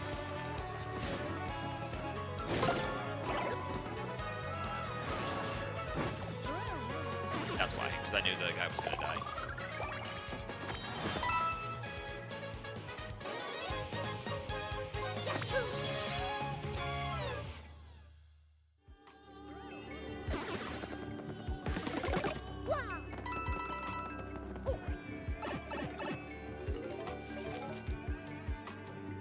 Alright, here's where we need Ice Puffs. Ice Puffs, you can't first strike them with Koops, they just never go low enough. And we need them to potentially, there's a whole bunch of them to lower to the ground. So we might have to run a couple times if they don't want to lower. Okay, one of them lowered, that's fine.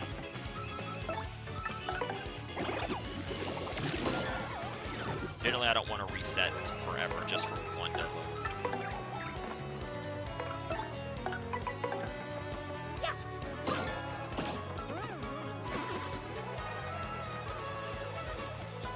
Man, he charged.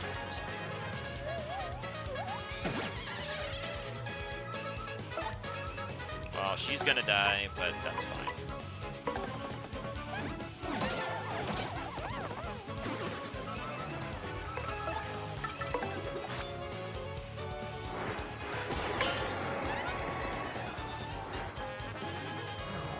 Okay, good. He won't. Oh, nice. Ice puffs are very dangerous, as you can see. He's got 1 HP. He's actually good.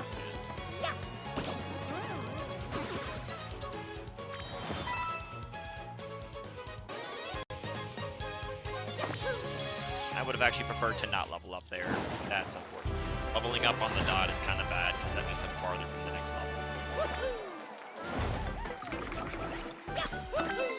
Alright, what's the next floor? Next floor is Dark Boos. Okay, Dark Boos are okay to get parallel off of. They just have to attack Oops. Problems, they can attack the back row. Okay, I got a power block back. That's good. I only had to use up, 4 of them on Spiky Barabuzzies.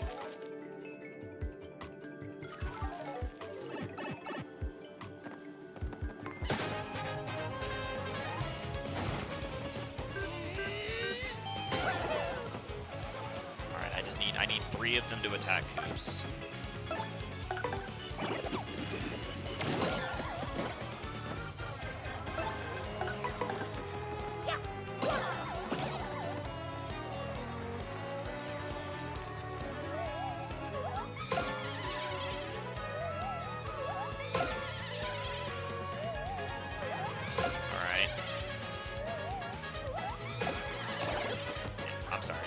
Well, I missed the super guard. Boo super guards are annoying.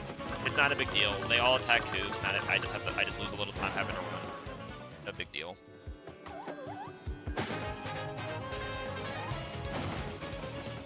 Just a minor time loss.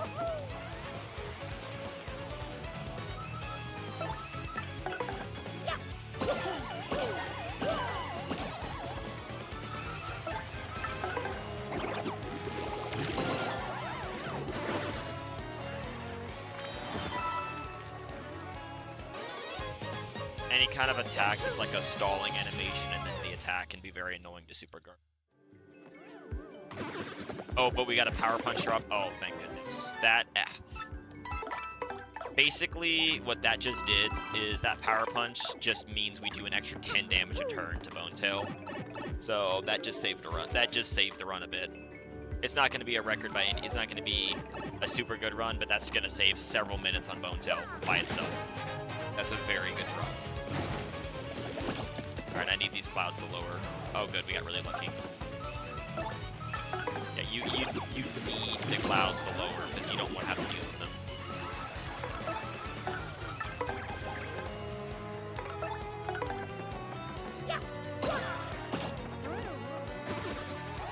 And also this run's been extremely light on movements.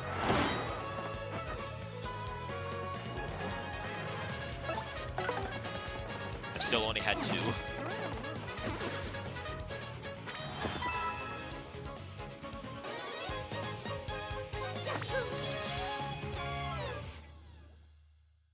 Man, I think, and I could be off by a number, but it's basically there's basically I think it's like a 5% chance to get a mover on every floor. Yeah, it's a 5% chance to get a mover, so like, or like 5 or 5.5% chance to get a move or something like that. So like, yeah, I'm definitely unlucky to only have 2 movers as far in as I am.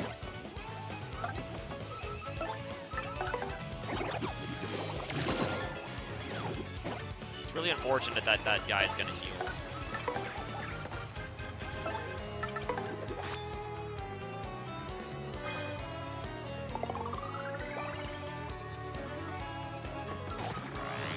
Just means we're going to be here longer, unfortunately.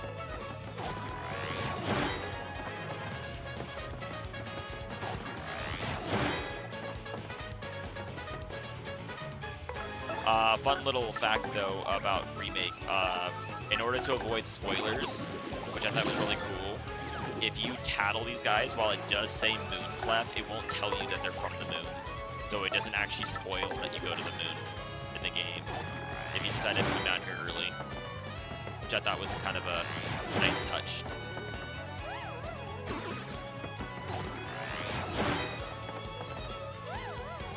Oh cool, I'm not going to level up. I'm going to get to 99 exactly. It's more important for the other enemies than Moonclefs, to be fair. Because, like, for example, if you, in GameCube, if you come down here in GameCube and tattle a Dark Wizard, it's going to say Palace of Shadow, which kind of spoils it. So, like, if you come down here and tattle a Chapter 8 enemy early, it's just going to say Location Pit of 100 Trials instead of Palace of Shadow like it does in GameCube. So while the name Mooncleft gives it away, maybe, yeah, it's just a nice touch. The location is where it doesn't give you locations you haven't been to yet, is the main point. Alright, whatever. 56. Still no movers. Movers don't exist. We're doing a moverless run. That's the new challenge. We're just, no more movers. Totally. Use lower. Okay, good. Cloud. See? Clouds are good boys. But I'm gonna need that pretty lucky to not activate on this fire drive I'm about to do. I'm gonna put Goops away just in case. Okay. Because enemies holding badges can trigger the effects, and it's kind of mean.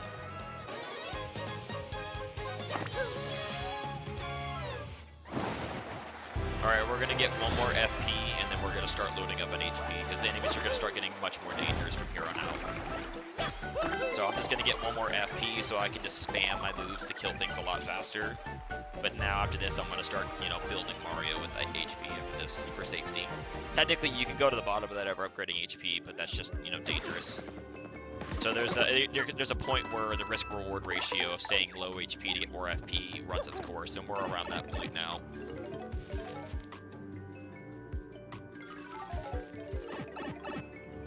Oh boy, clouds.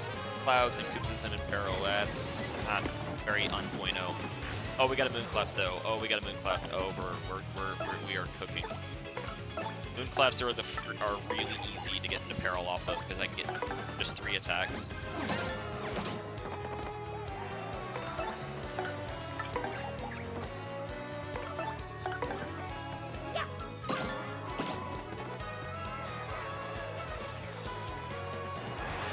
Oh look, you charged, and I don't even care that you charged. Because he's grounded, so I can kill him. They have 9 HP. Goodbye.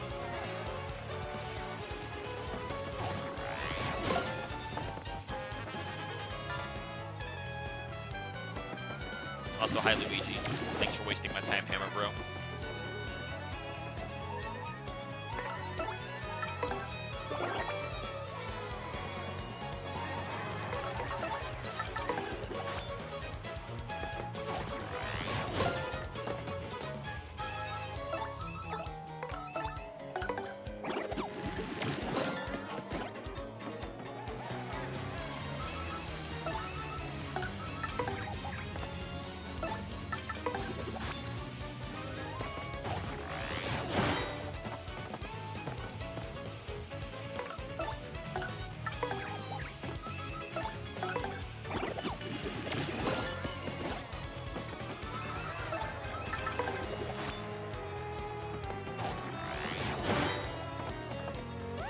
Okay, I got really that was some good RNG for a change to get an enemy with the ice puffs that was easy to peril off of, because that could have been really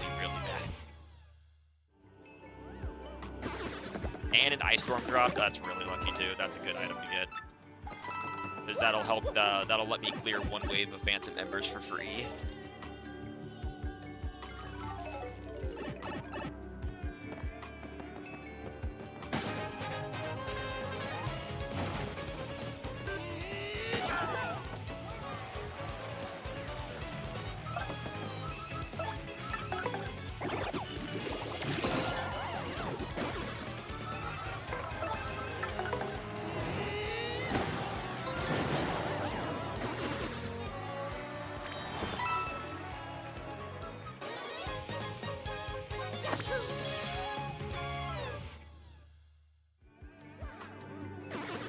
Oh, a fire flower.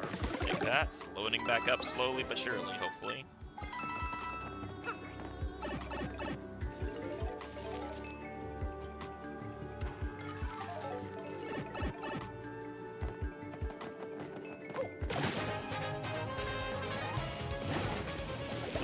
clouds are you gonna lower for me?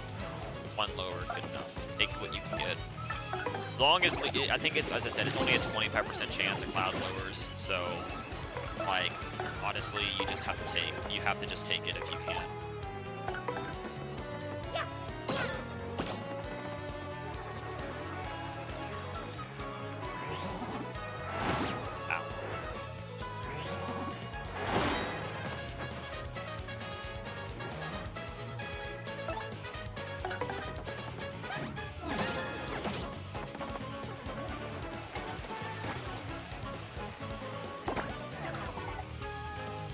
I should not have missed that super guard.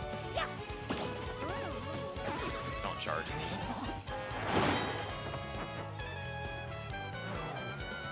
He's only got 4 HP now.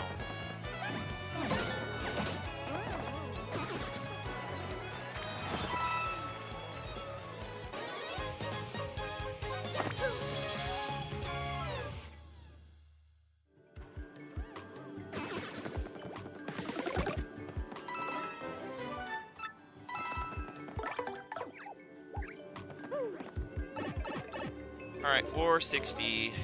We will definitely take the double dip. No Charlie rip. Because getting another Thunder Rage would have been nice. Because Thunder Rages are also good for the 90s because the enemies called Elite Wizards are awful.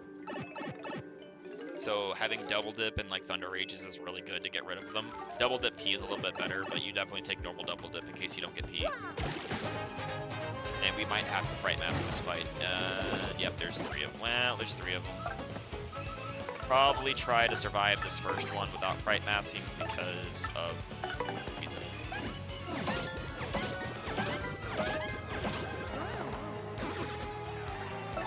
See how nice they are. These guys have 13 HP and do the same crap, the bull crap that the other ones do. Okay, charge, just, I don't care if you charge, I just don't want you to protect yourself. Okay, good.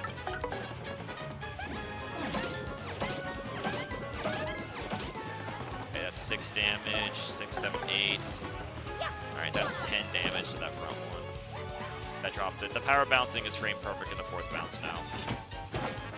I don't care if you spawn, guys.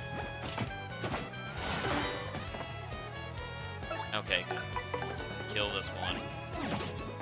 Okay, I missed an A press. Oops. It doesn't matter. It's still dead. That's what matters the most.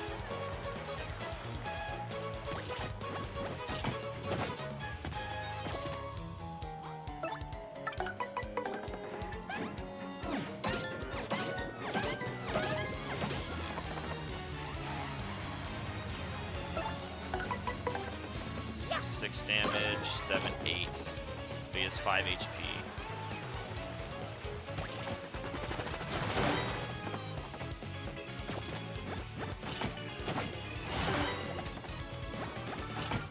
Man, almost perfect. He almost was perfect to me. But then right at the end, he had to be a jerk. He had to pull out his spiny.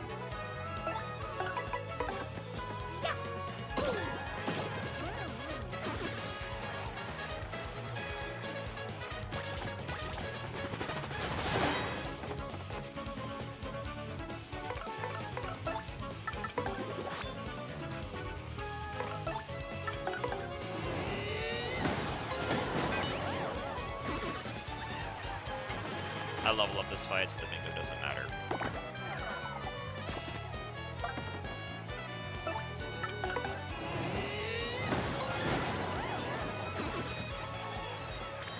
Yep, I don't know. Maybe we should have chanced the one Fright Mask that I had, but it was probably better just to do that, because I had the FP to burn. It's always a tough situation.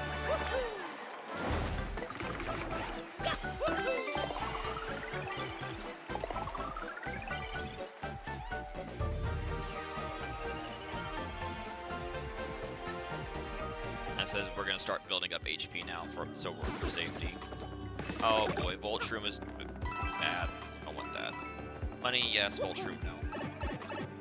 Our next floor, Dry Bones. Dry Bones, I mean, it's possible to get parallel off these guys, but it's very, very annoying So it's more or less better just to kind of see what the fight is before I decide, because I can just fire drive twice usually, and it's better.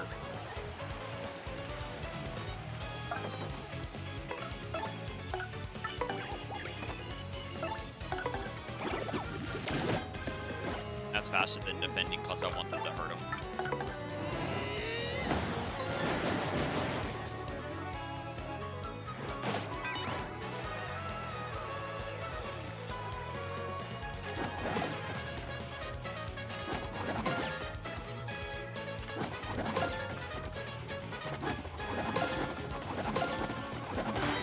Okay, perfect. Sometimes you get lucky like that. You can react and super guard properly like that. Sometimes you can just good gamer it.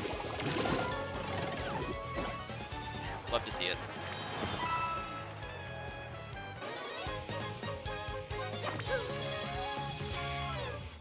I had to react and then guard, super guard on that last attack.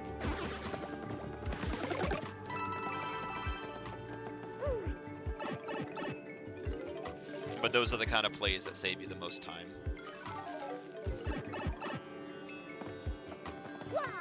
Because yeah, getting peril off these guys sucks. Oh boy, shooting star. That's gonna hurt Mario a lot.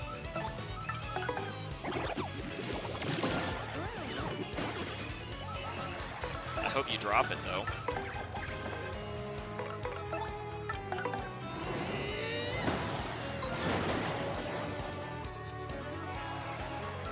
And yeah, enemies will always use their item.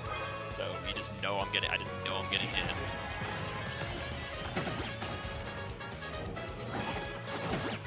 He's just gonna burn to death, so I don't mind missing him. Alright, so then I've done 5. Yep, so he dies right here. Yep, he has 20 HP and I did 13. It would be very nice if he dropped that shooting star though.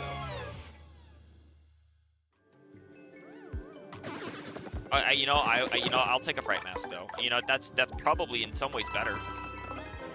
Because 6 damage to all enemies or a chance that they all leave. Yeah, I think the Fright Mask is better. I'm good with that. Also, if I level up on this floor, it's very good because the next floor is more Dark Raws and they're very easy to get peril off of.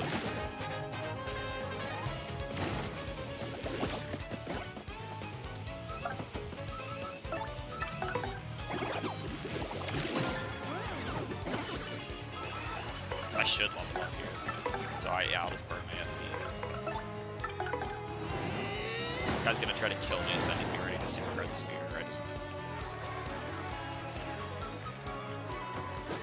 Oh, wow, he didn't try to kill me. Dang. I was expecting him to try to kill me. Like, throw that spear at me because he does 6 damage. Although I would have probably guarded it. Just to be safe. Because I was gonna level up anyway.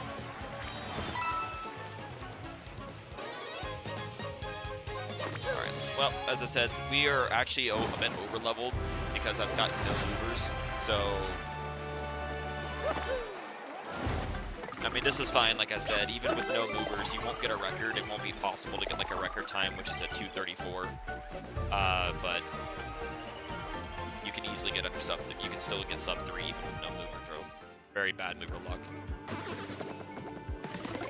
For clarity, the number of movers I got in the 2:34, I died to Bonetail because I made a stupid mistake and lost 5 minutes, and I still got a 2:34 because I got 9 movers. So yeah, the mover luck in this game is potentially insane.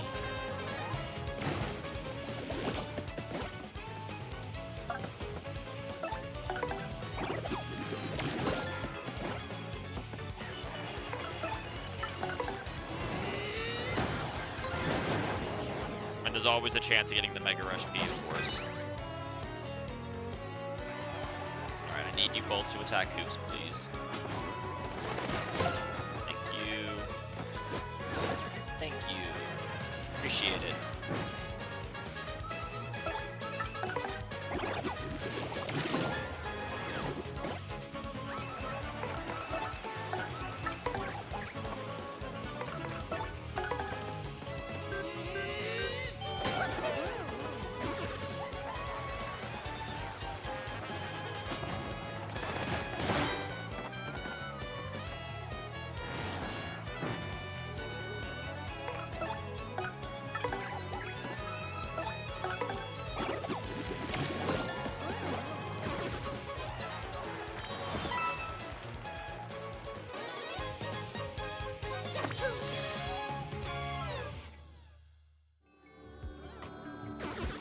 Hey, a shooting star dropped.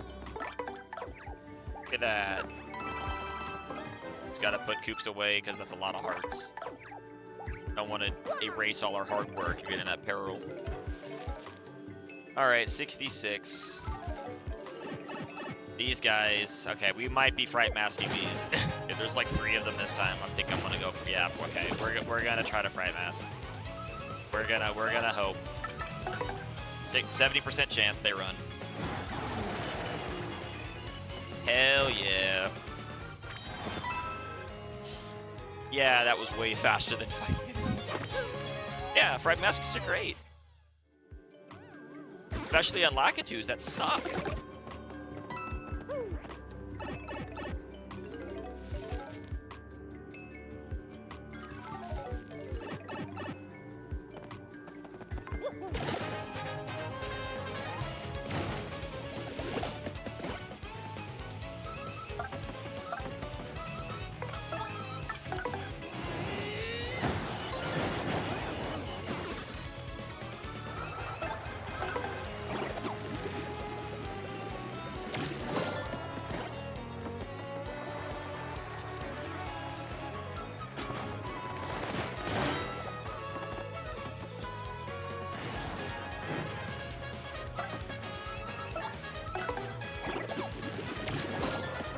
He had the decency to do an attack and get super guard, so that got the killing range.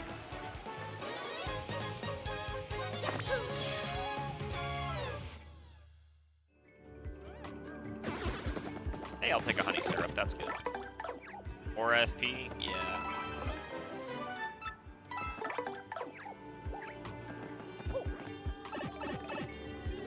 Alright, 68.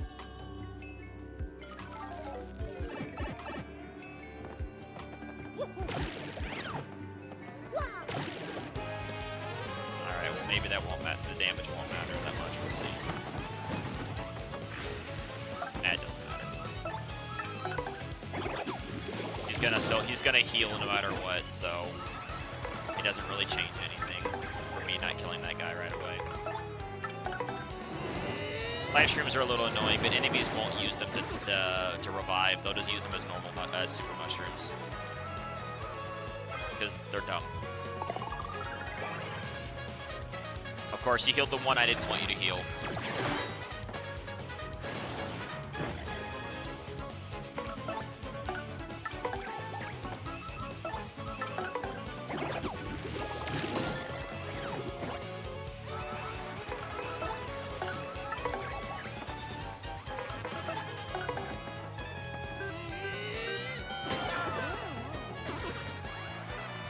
Alright, well, he's gonna waste his turn splitting.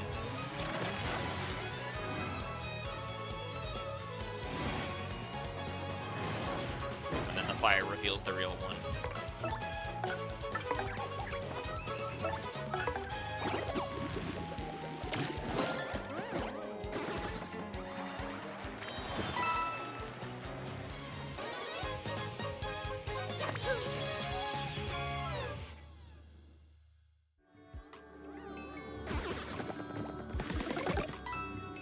Another honey syrup?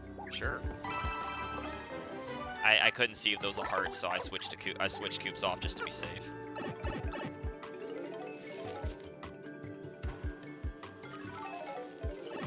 Alright, wow, we're really just going the distance without movers, aren't we?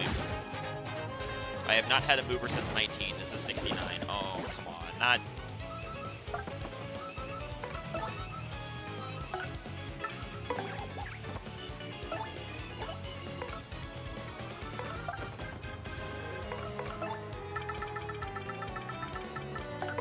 Get out of here, Dark Lakitus. No one likes you. I got really... Piranha plants don't run. I'm not mad about that. I'm annoyed that I had to use my other Fright Mask, but Dark Lakitus suck. That's the worst encounter you can get on this floor, is the 2 Dark Lakitus.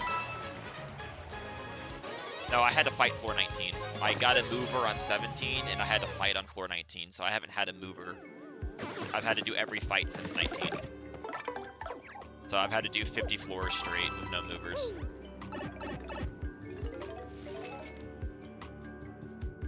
which is just really bad luck. Oh, look, there's a mover. Good. Oh, man, we get to skip half the 70s. That's a very good mover.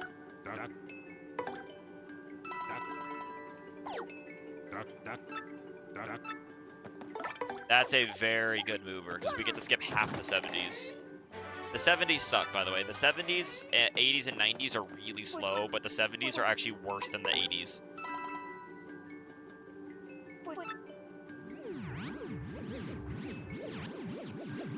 So we're skipping to the chain chomp floor.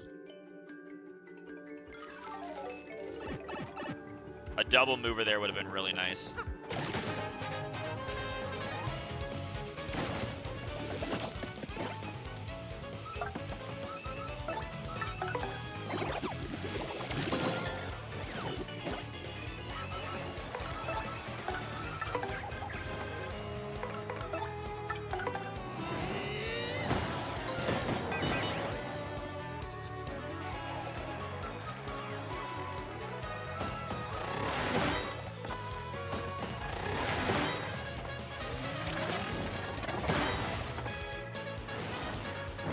Yeah, we super guard lightning in this house. I'm sorry.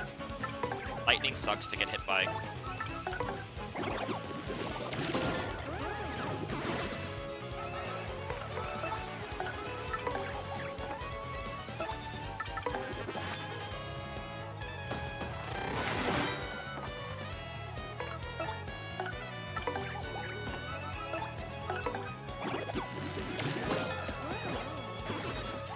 Clean.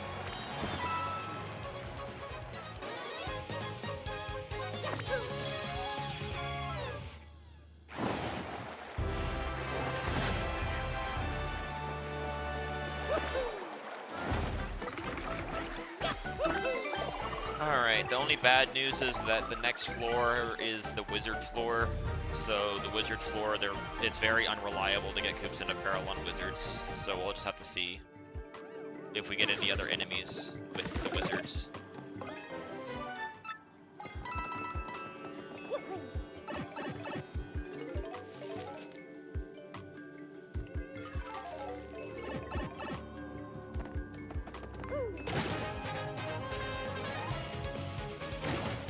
Okay, we got a Koopa Troll, that could work.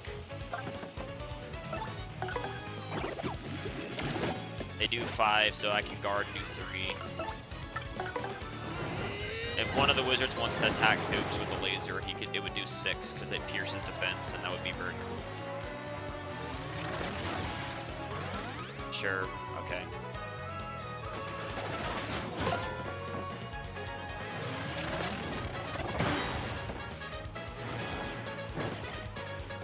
No, I don't.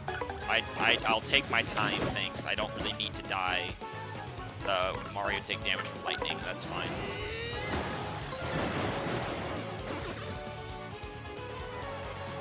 I'll just let the Koopa Troll do it.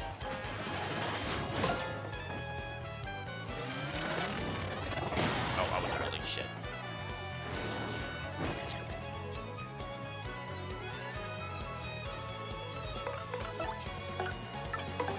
I was early on that super guard, that is unfortunate. So 9, 10, I think he's done 11. He's gonna have to finish this off like this.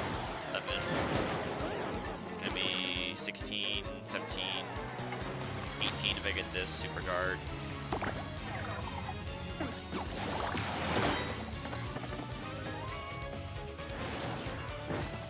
So if I do one more fire drive, I'm saving my POW block for the Koopa Troll floor.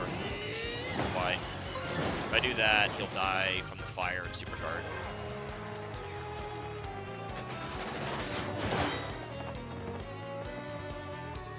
If my math is right, he's dead. Oh, no, one more. Okay. Well, I'm not doing another fire drive, that'd be silly. I've already used 20 FP on this floor, that's already too much. Another reason why the 70s are bad is because these guys have 25 HP, and that's what you normally have all your POW blocks for, but I had to use most of them already, so I had to try to conserve one there. And I messed up that super guard to keep Koops in peril, unfortunately. But a Bushi drop, that's very nice.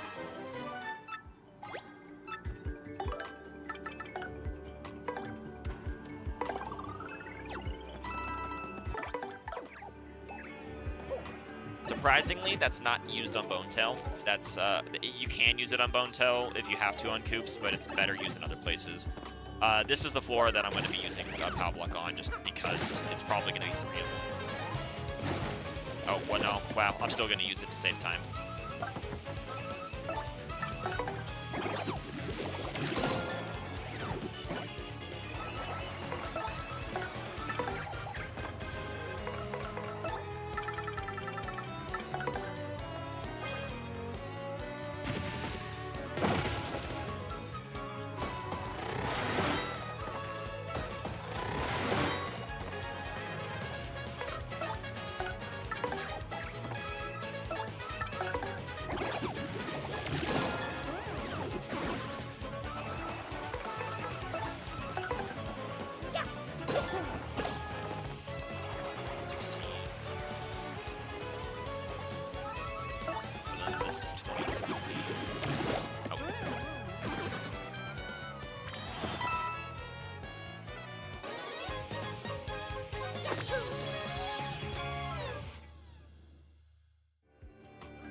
Can already afford another Thunder Rage. That's good.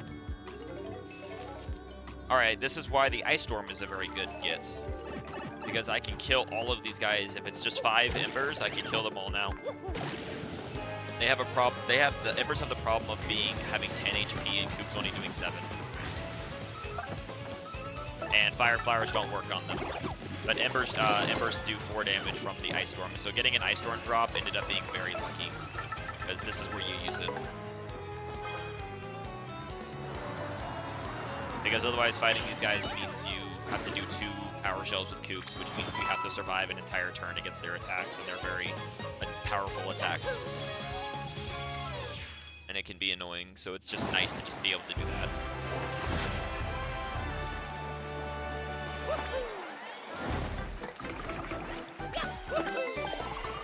And the next floor is the bats, and the bats kind of are annoying.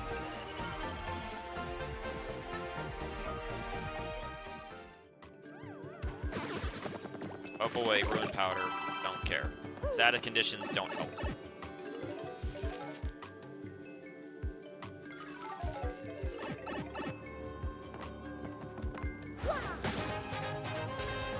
Let's see what we get. Okay, well, oh, that is a good drop if I get it. That is a very good drop if I get it.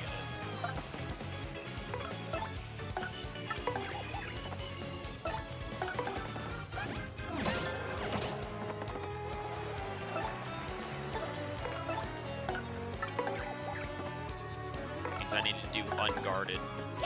I need to super guard bats, and I need to do unguarded on the Coop Patrols, both the Coop Patrols, to get Coops into peril.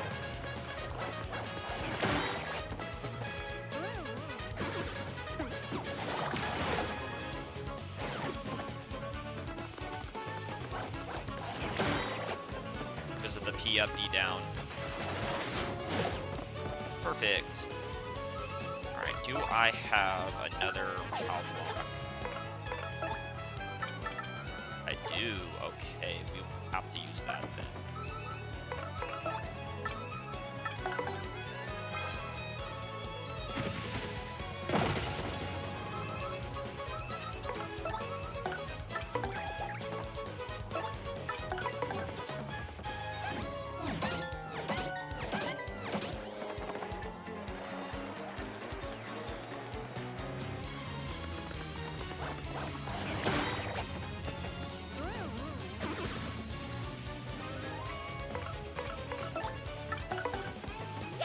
And if I get that badge to drop, that would be huge, because that's an extra 1 damage for the my partner, his P version, and yeah, that would save a lot of time.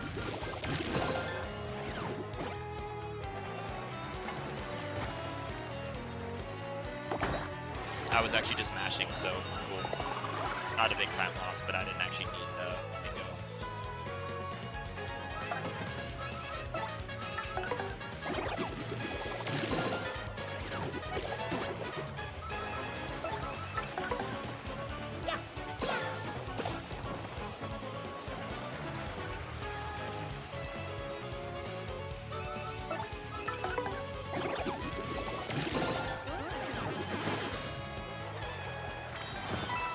I'm out of PAL blocks, but now you can see why we bought them.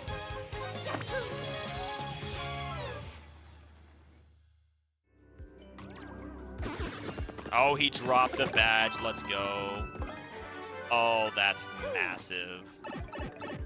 Yeah, I know the run's already behind a lot, but that's really lucky that he actually dropped it. Alright.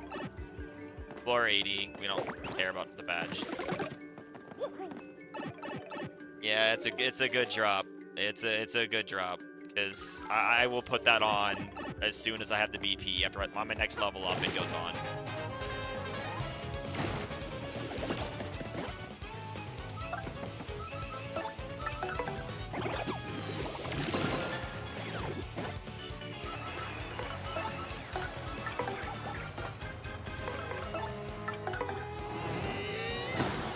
I didn't have any stylish. Stylishing is actually slow because enemies in Remake, they won't attack till the star power finishes, so oops.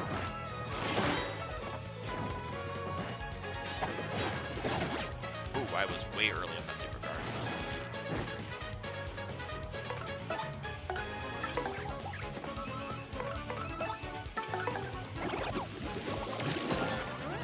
Leveling up here, 22. Probably not. No, I shouldn't level up. Which mobile app is horrible? I'm sorry.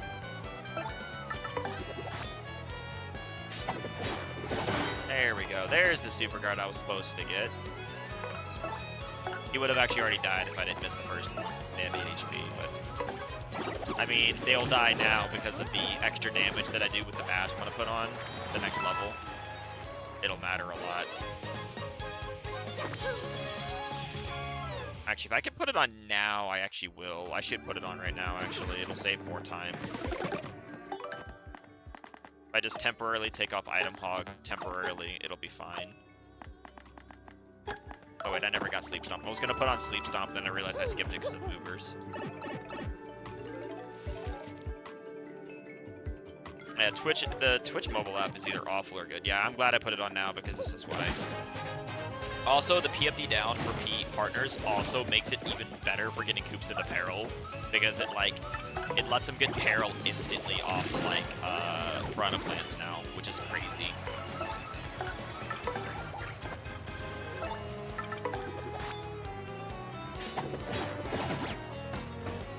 I'm leveling up. It doesn't matter that I missed that, but yeah, it's a really good drop. Yeah, it makes you have to think because you take one extra. All your partners take one extra damage, or you think, why did I miss that?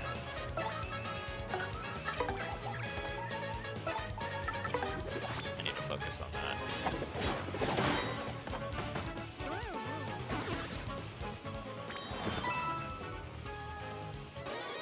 Twitch messing with things. Not really surprised. Yep, so I will definitely take BP on this level so I can put item hog back on just because I can still get, you can get fright masks from every single fight in the game to drop fright masks, so you definitely want to have fright masks. I'm out of them now, and having them in the 90s just gives you free clears, potentially free passes.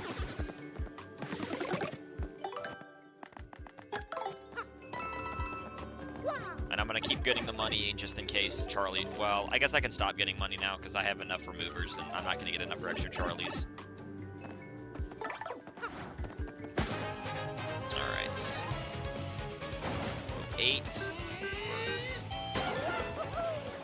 This is a terrible fight to get peril off of. There is a good chance that if I can't get a perfect peril manip, there is a very high probability that I'm just gonna let him die. I'm probably just gonna let Koops die this fight. It'll probably work out way better if he's just dead. We'll see.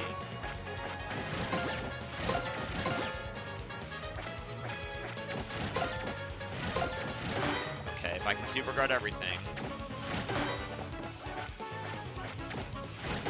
Okay, sure, okay, fine, we're in business.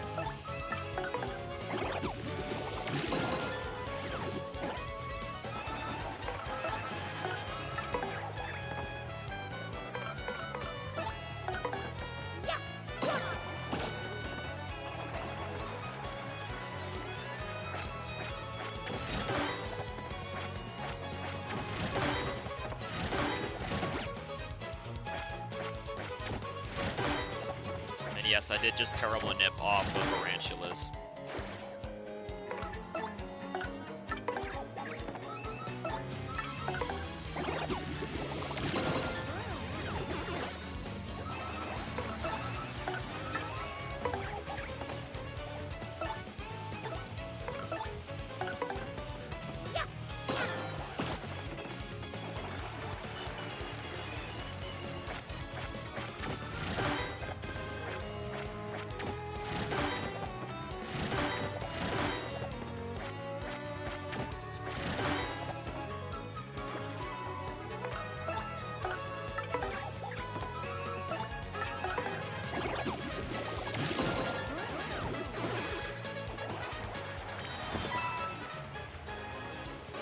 Perfect.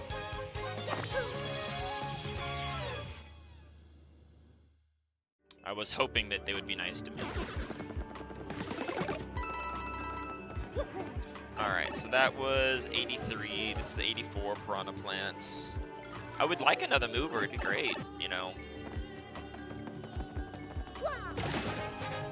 I would like another mover, it'd be really cool.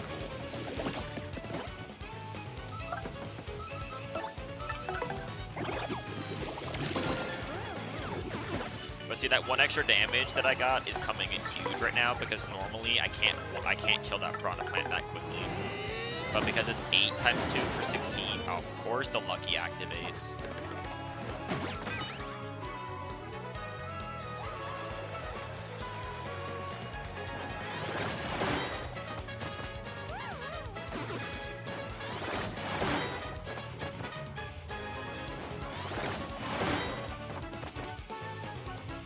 Pretty lucky is great.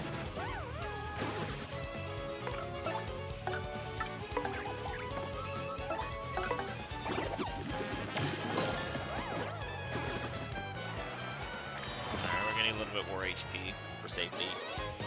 Marathon safety. A lot of times I stop at 25, but just for marathon safety, I'm gonna get a little extra HP. That's what the next floor is.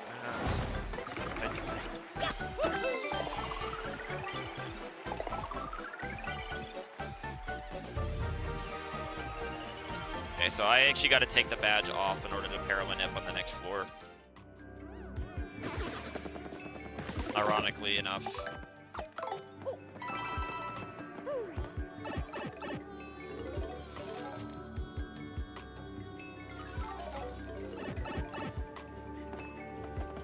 Because these guys specifically, Koops needs the guard in order to Parallel Nip accurately.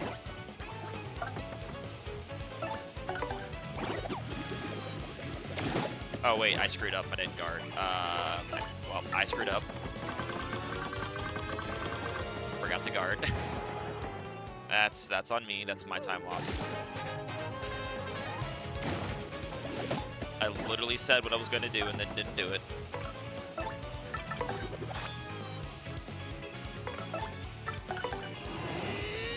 Because if I guard and do no, if I without that badge on, I can get him.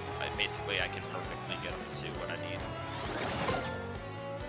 2 of them are going to use their mushrooms and heal, which is just going to extend the fight, but.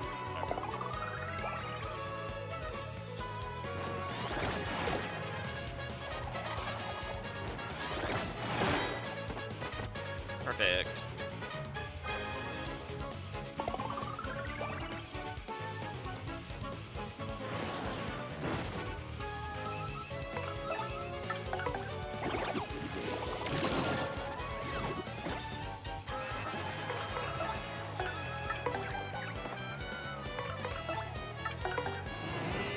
A little annoyed that 2 of them had to heal, but you know, it is what it is.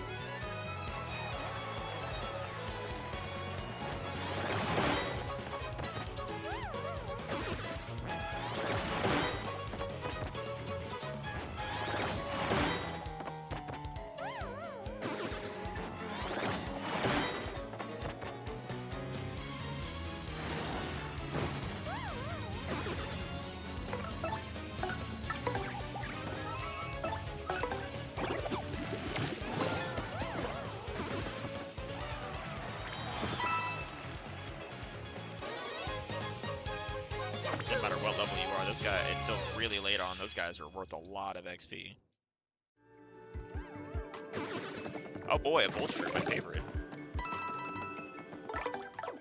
What am I doing? Did not mean to do that.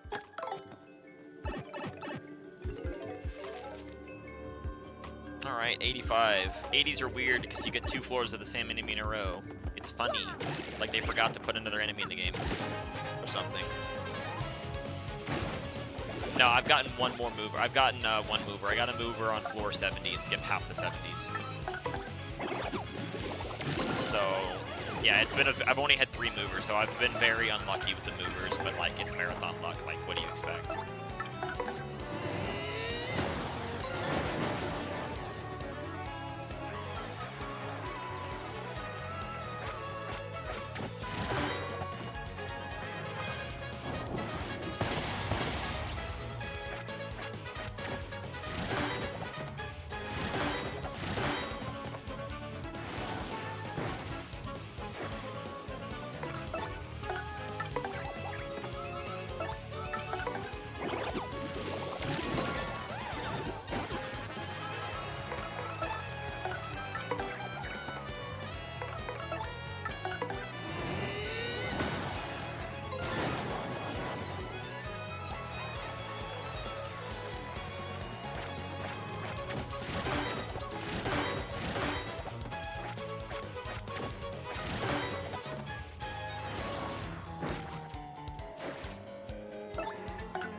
Yeah, no, today has been the embodiment of marathon luck,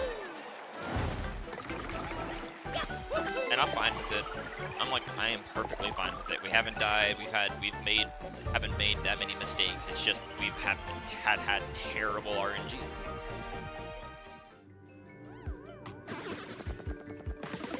And you know what? That just happens sometimes.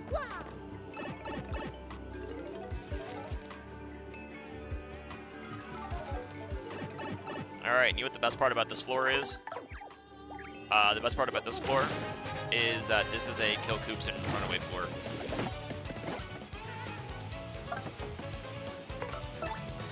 It's gonna be faster for me to kill him and run away than it would be to get peril and then stay here the entire time.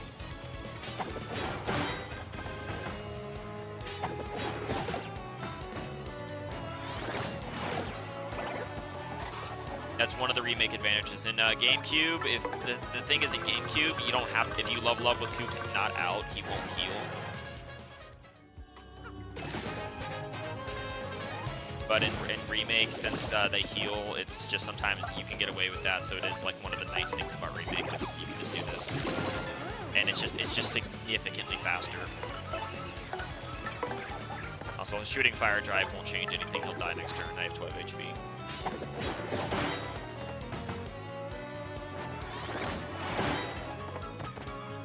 I mean, I did get a Bushi drop. It's not that good of a drop, ironically, in Pit, but I did get one.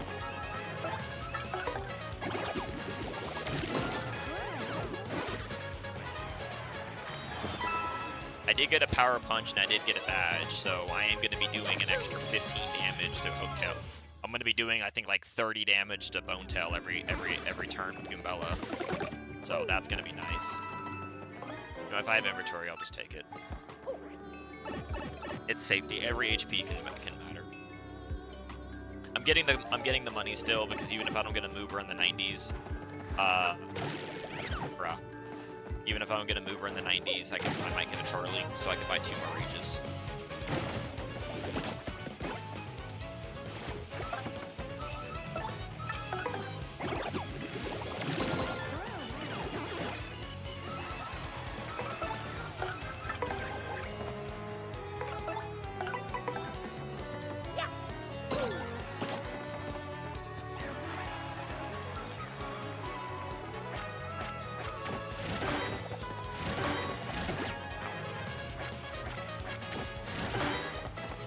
When they just do the one attack like that, even though I missed that super guard, it didn't matter.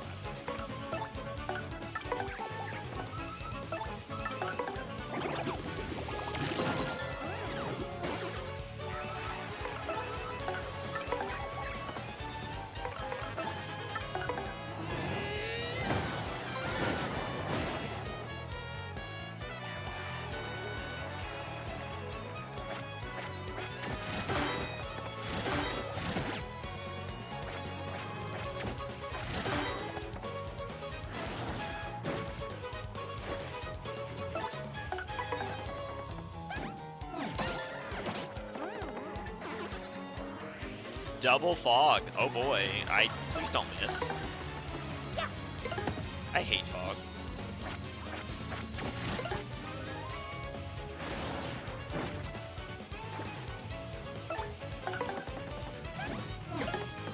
I hate fog.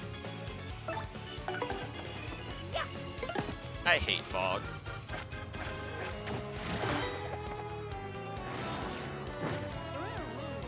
That was a fun, just little bonus time waste at the end.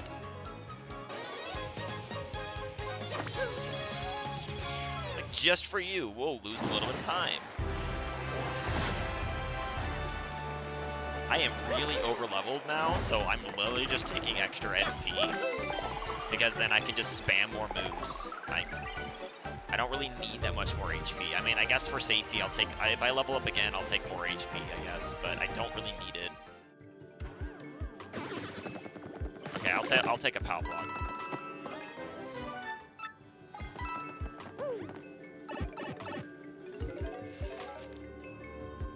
Well, I don't mind fog casually for challenges and stuff. It's not bad, but for things like this, I don't really need it. Also, because of this badge, I can get Koops into peril instantly off these guys, so it's gonna be great.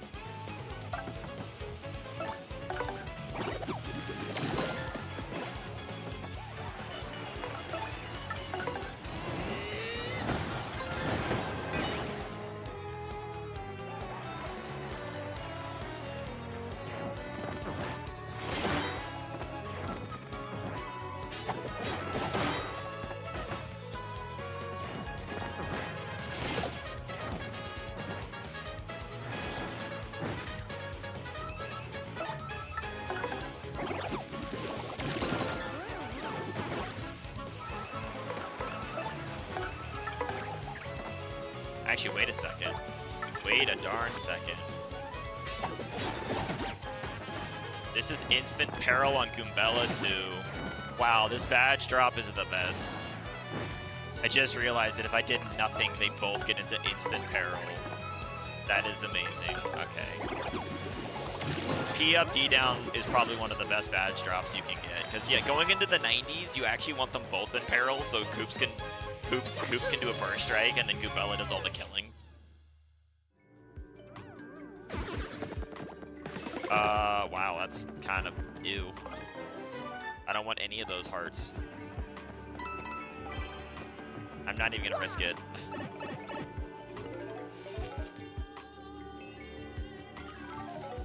Oh, good, I got a Charlie in the end. Nice. I will take 2 Thunder Rages, good sir. Oh, I'm out of items. Well, I have dried shrooms to burn.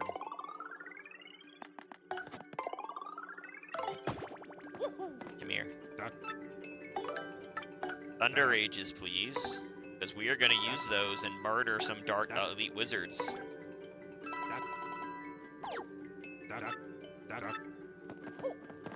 I don't know if I need this, but I'll take it just in case.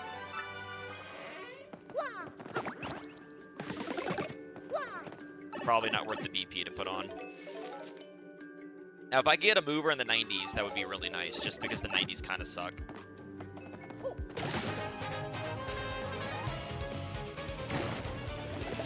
Nice Ultra Shroom.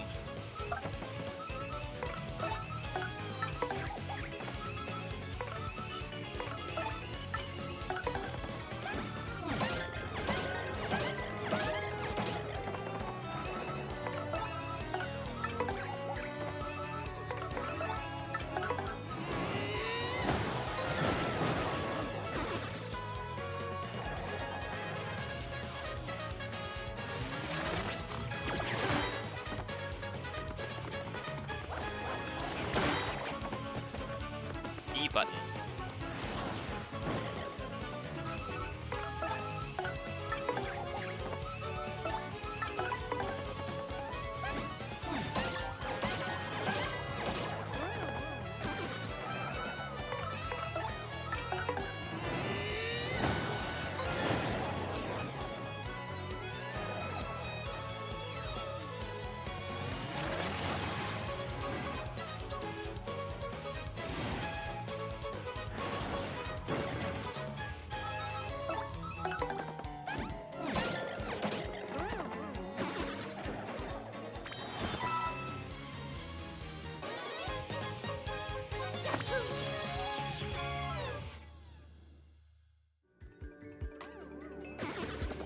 he dropped the Ultra Shroom.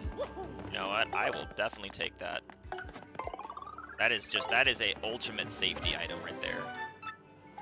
I don't think there's a heart in there, but I'll switch the cubes just in case there was. Maybe there wasn't.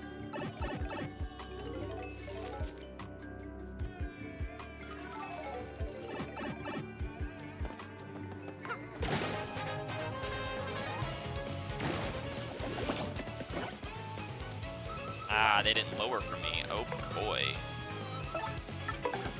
Nope, we definitely try to get one to lower.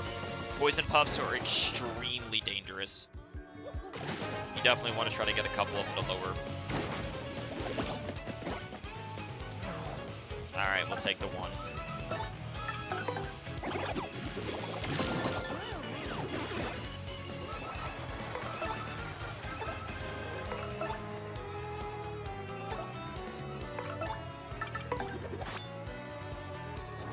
And that's why they're deadly. They double did it. Oh, you. Yeah, no. We need to get two of them to lower. We don't have a choice. We need to get two of them to lower. They're too dead. They're too dangerous. I need one that's not the front one to lower, because that's why they do too much damage if they both charge.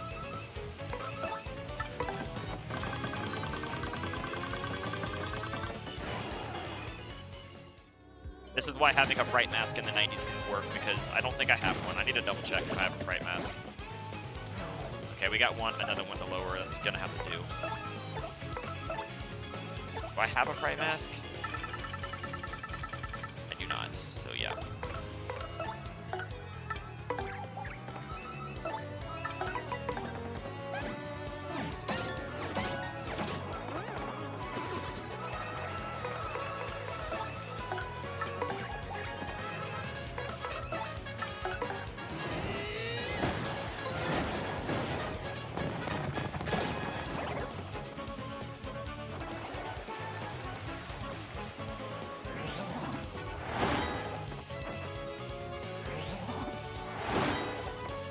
This was better, yeah. So because I didn't have a front one lower, we're actually like fine on damage now.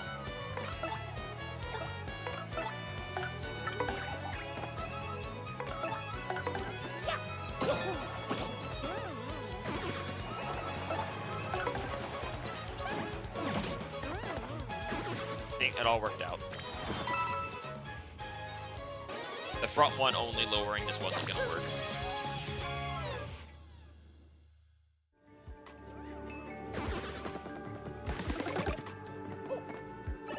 Alright, 93. This is the I just blow them up floor.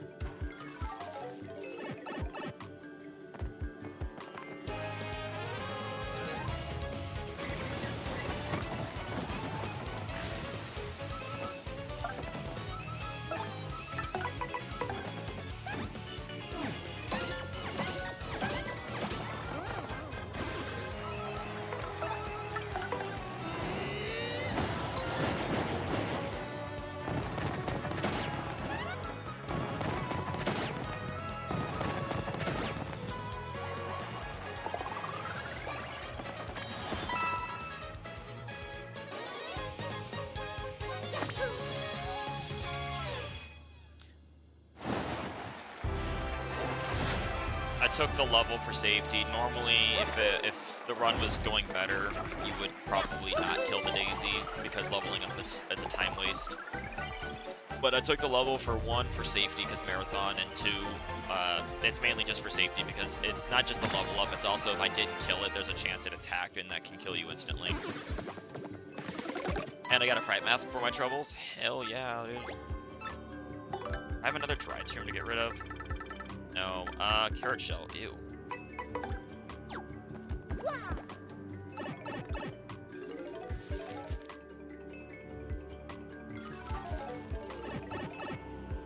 Alright, let's see what we get here. Oh, we are Fright Masking. We are 1,000,000% Fright Masking this fight. That is not even an option, we are Fright Masking. We are using that. This is a 50% chance on all of them. 50% chance they run. Please run. Only got one. That sucks. That really blows.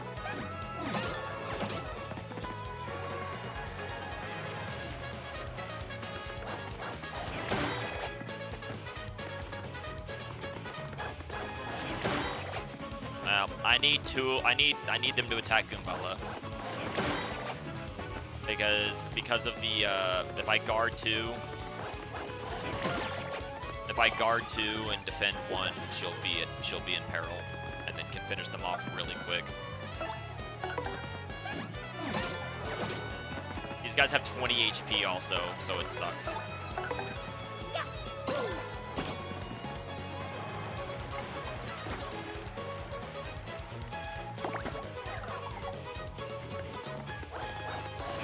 Bro, leave Mario alone. Please hit the Goomba. Please hit the Goomba.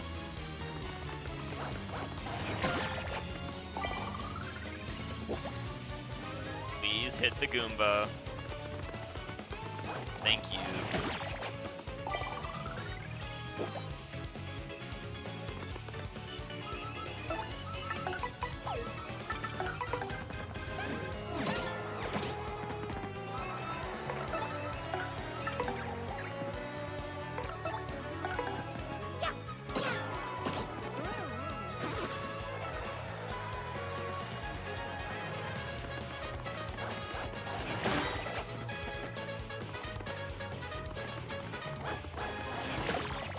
Okay, I missed that super hard.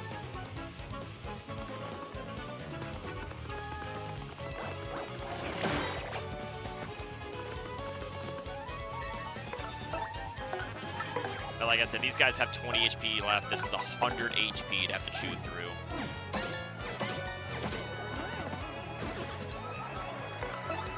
As you can imagine, it unfortunately takes a while. If you don't get lucky with Fright Masks. I gotta level up here. I might. If they go for Koops, I'll let them die, though. Oh, okay. If he went for Koops there, I would have let him die.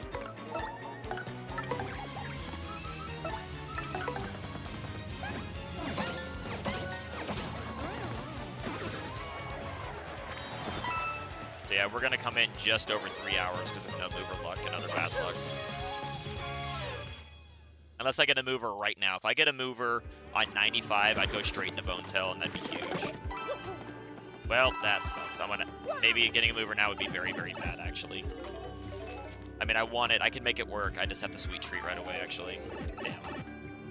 Yeah, I changed my mind. A mover there would have actually been very good. Alright, where is something? No, don't need that. Take that off. Yeah, double dip key. I have Thunder Rages to use, and I'm ready to burn them. It's just all wizards. Yep. Yep. Yep. Yep.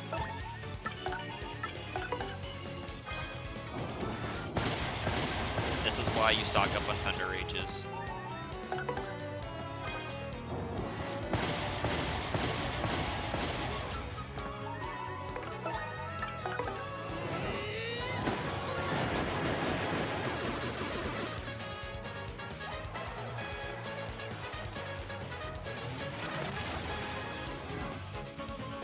Yeah, we got unfortunately really unlucky. No mover. We only got one mover in the 70s, no movers in the 80s or 90s at all. And there's really not much you can do about that.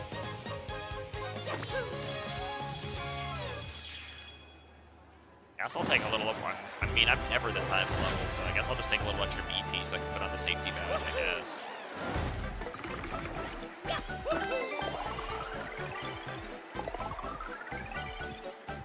Not really sure what to do with this high of a level.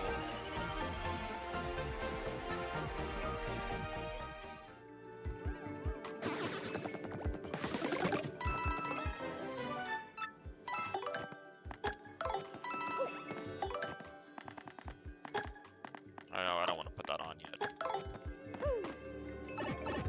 Alright, well, 96, you can't get movers from 96 to 99, unfortunately, so we're just gonna have to fight every floor. There's nothing we can do about it, unfortunately.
if I'm not gonna level up this fight, so this is fine.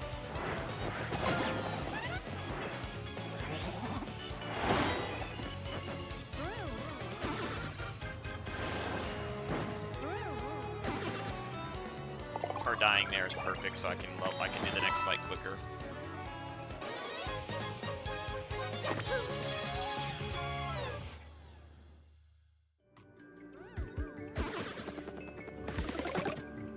All right, 97. Oh wait, 97. I just kill her again because it's gonna be the bomb floor.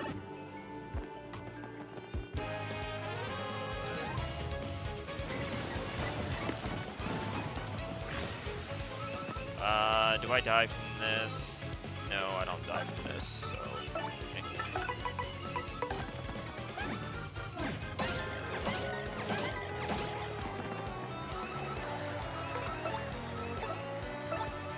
Let's put her away just for safety.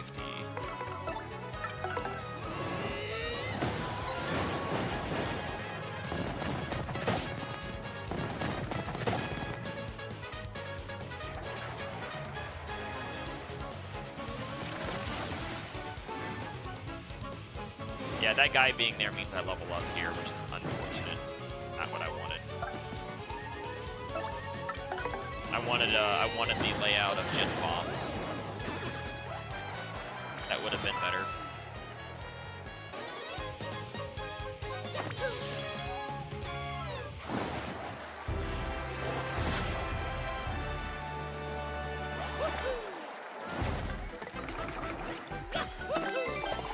Hopefully we're done leveling up and we can just do 98, 99 and not level up a 99. I haven't, it's fine. I'm not worried about leveling up a 99 just makes Bonetail annoying because you have to get Peril off Bonetail, which sucks.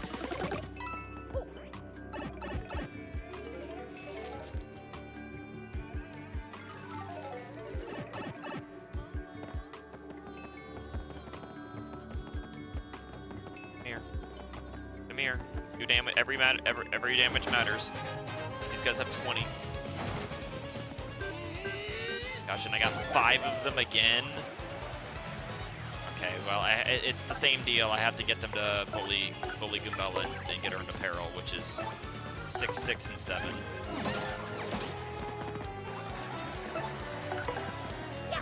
Like, I don't have a choice. She has to get to Peril, and this fight's gonna take an eternity. Not the first one. The first one's the one I've been damaging.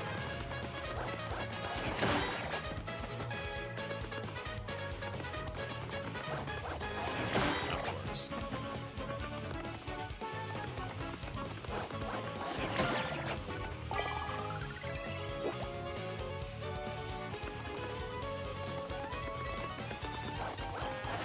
That is so statistically unlikely. They have a higher odds to attack the one in the front.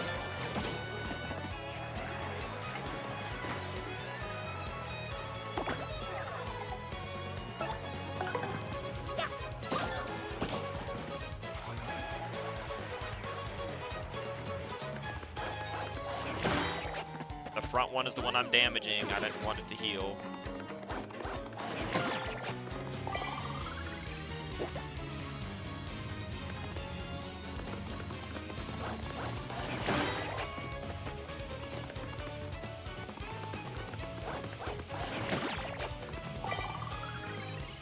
Unfortunately, it does be hating.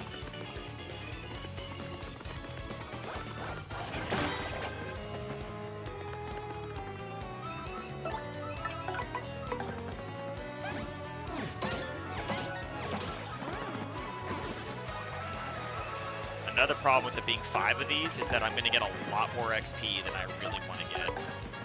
And that's not good. Getting this much XP is very bad. Because if I level up on 99, it's bad. So if I get like 5 Elite Wizards to 99, I'm going to level up, and that just means I lose even more time because of RNG. Which is very unfortunate.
That's how you chew through 100 HP. I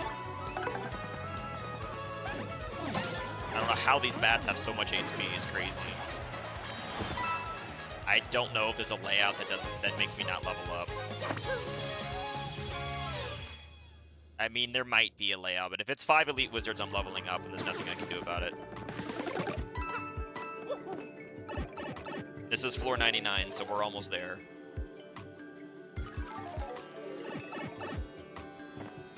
Daisies can't spawn in this floor, unfortunately. I wish, en passant, I wish, but daisies can't spawn in this floor. Okay, we are good, I think. Okay, what are my items here? All right, yeah, we're going nutty. We're going nutty with items. Putting on double dip.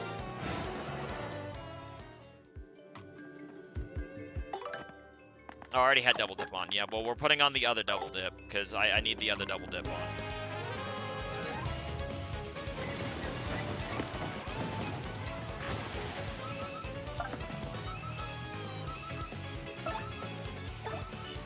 Actually, you know what? It doesn't matter, actually. Actually, it doesn't matter what double dip I have on. I'm just going to do this and kill them all with items. I don't need items for Bone Tail. There's no reason to save them. Ideally, I don't level up here. In a perfect world, if my math is right, I don't level up here. Don't worry about it.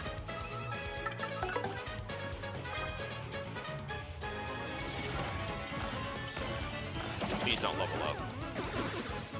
Thank God. Alright, cool.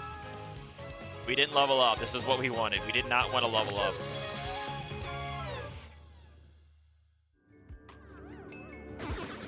Oh boy, a tasting tonic. Is there, oh, those are, okay, you know what, I'll just do this in case there's a heart hiding in there.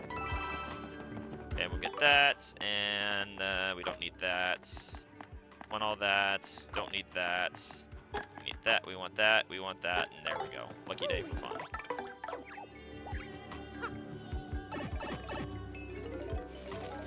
Alright, time for the reason we did this run. Unfortunately, we did not have good luck. We had good luck for drops, but we did not have good RNG for the other stuff.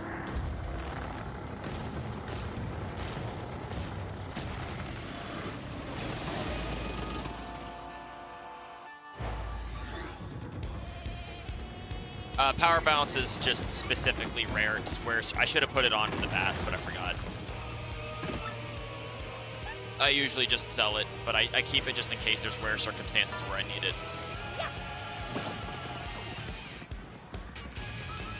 All right, who's ready to see why the Power Punch matters?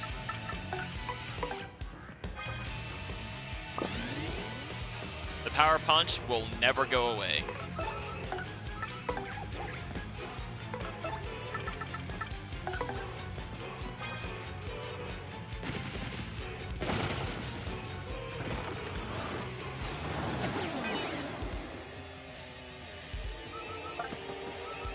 Yep, well, I messed up, but it's fine.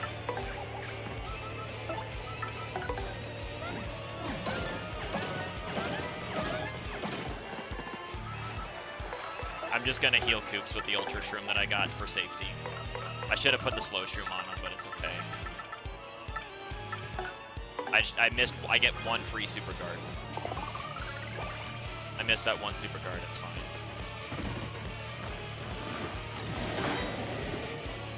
Just super guard the rest and kill it really quickly.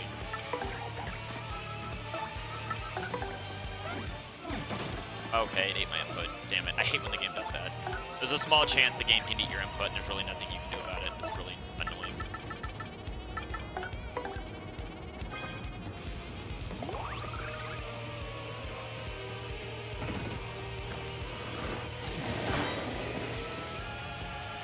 Also, time ends on the fade out when Bone Tail is defeated.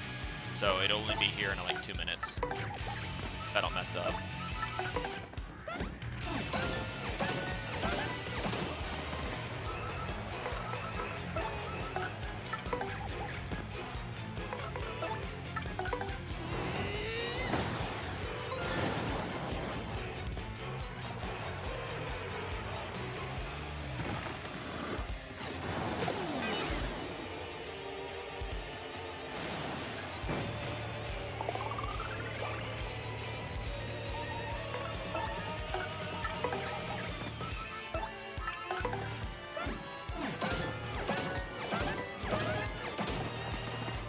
She's already under half health, by the way. Alright, we'll use the Bushi for safety here. I'm not gonna go over time. I'm gonna be under time. Just not by a lot, not by as much as I was hoping. But that's RNG for you.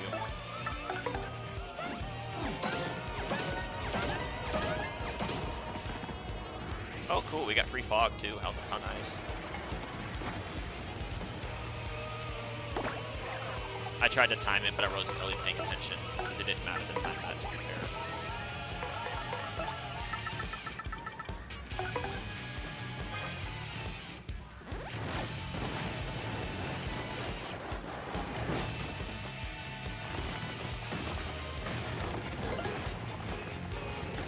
Alright, Bushi goes away.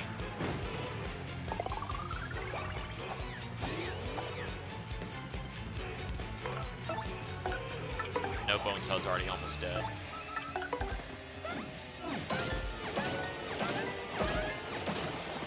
Can I get a no heal fight? That would be ideal.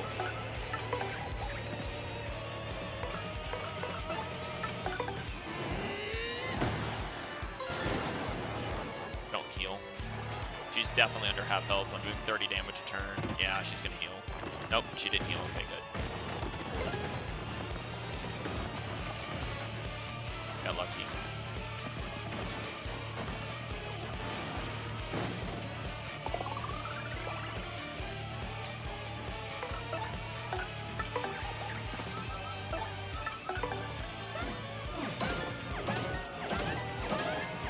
And yep, get a no heal fight. She's dead. There we go. No deaths.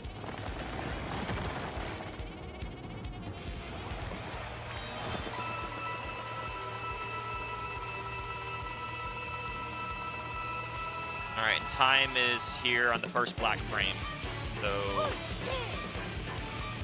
time.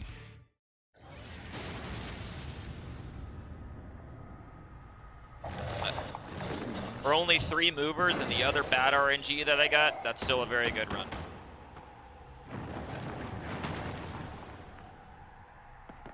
Yep, and here's the most useless awesome badge in the game. That's so bad, that's so awesome and so worth coming on here. It's absolutely terrible. This badge is awful. It's not worth the hassle to come down here, but the run itself is very, very fun.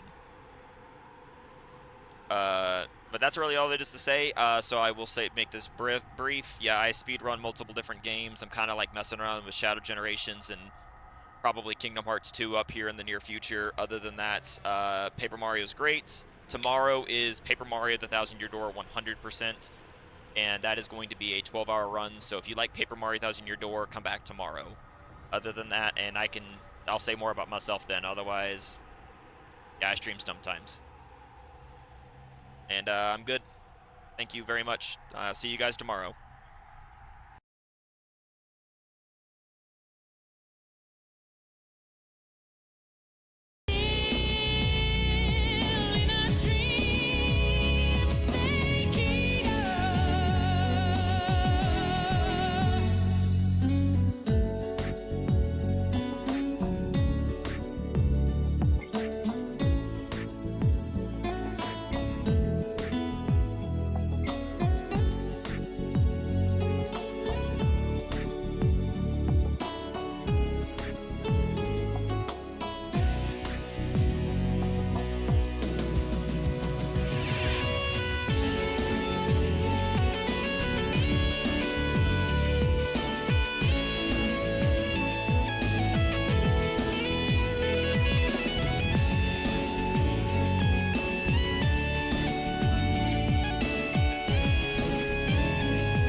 Tree frog, this ordeal, the trial to survive.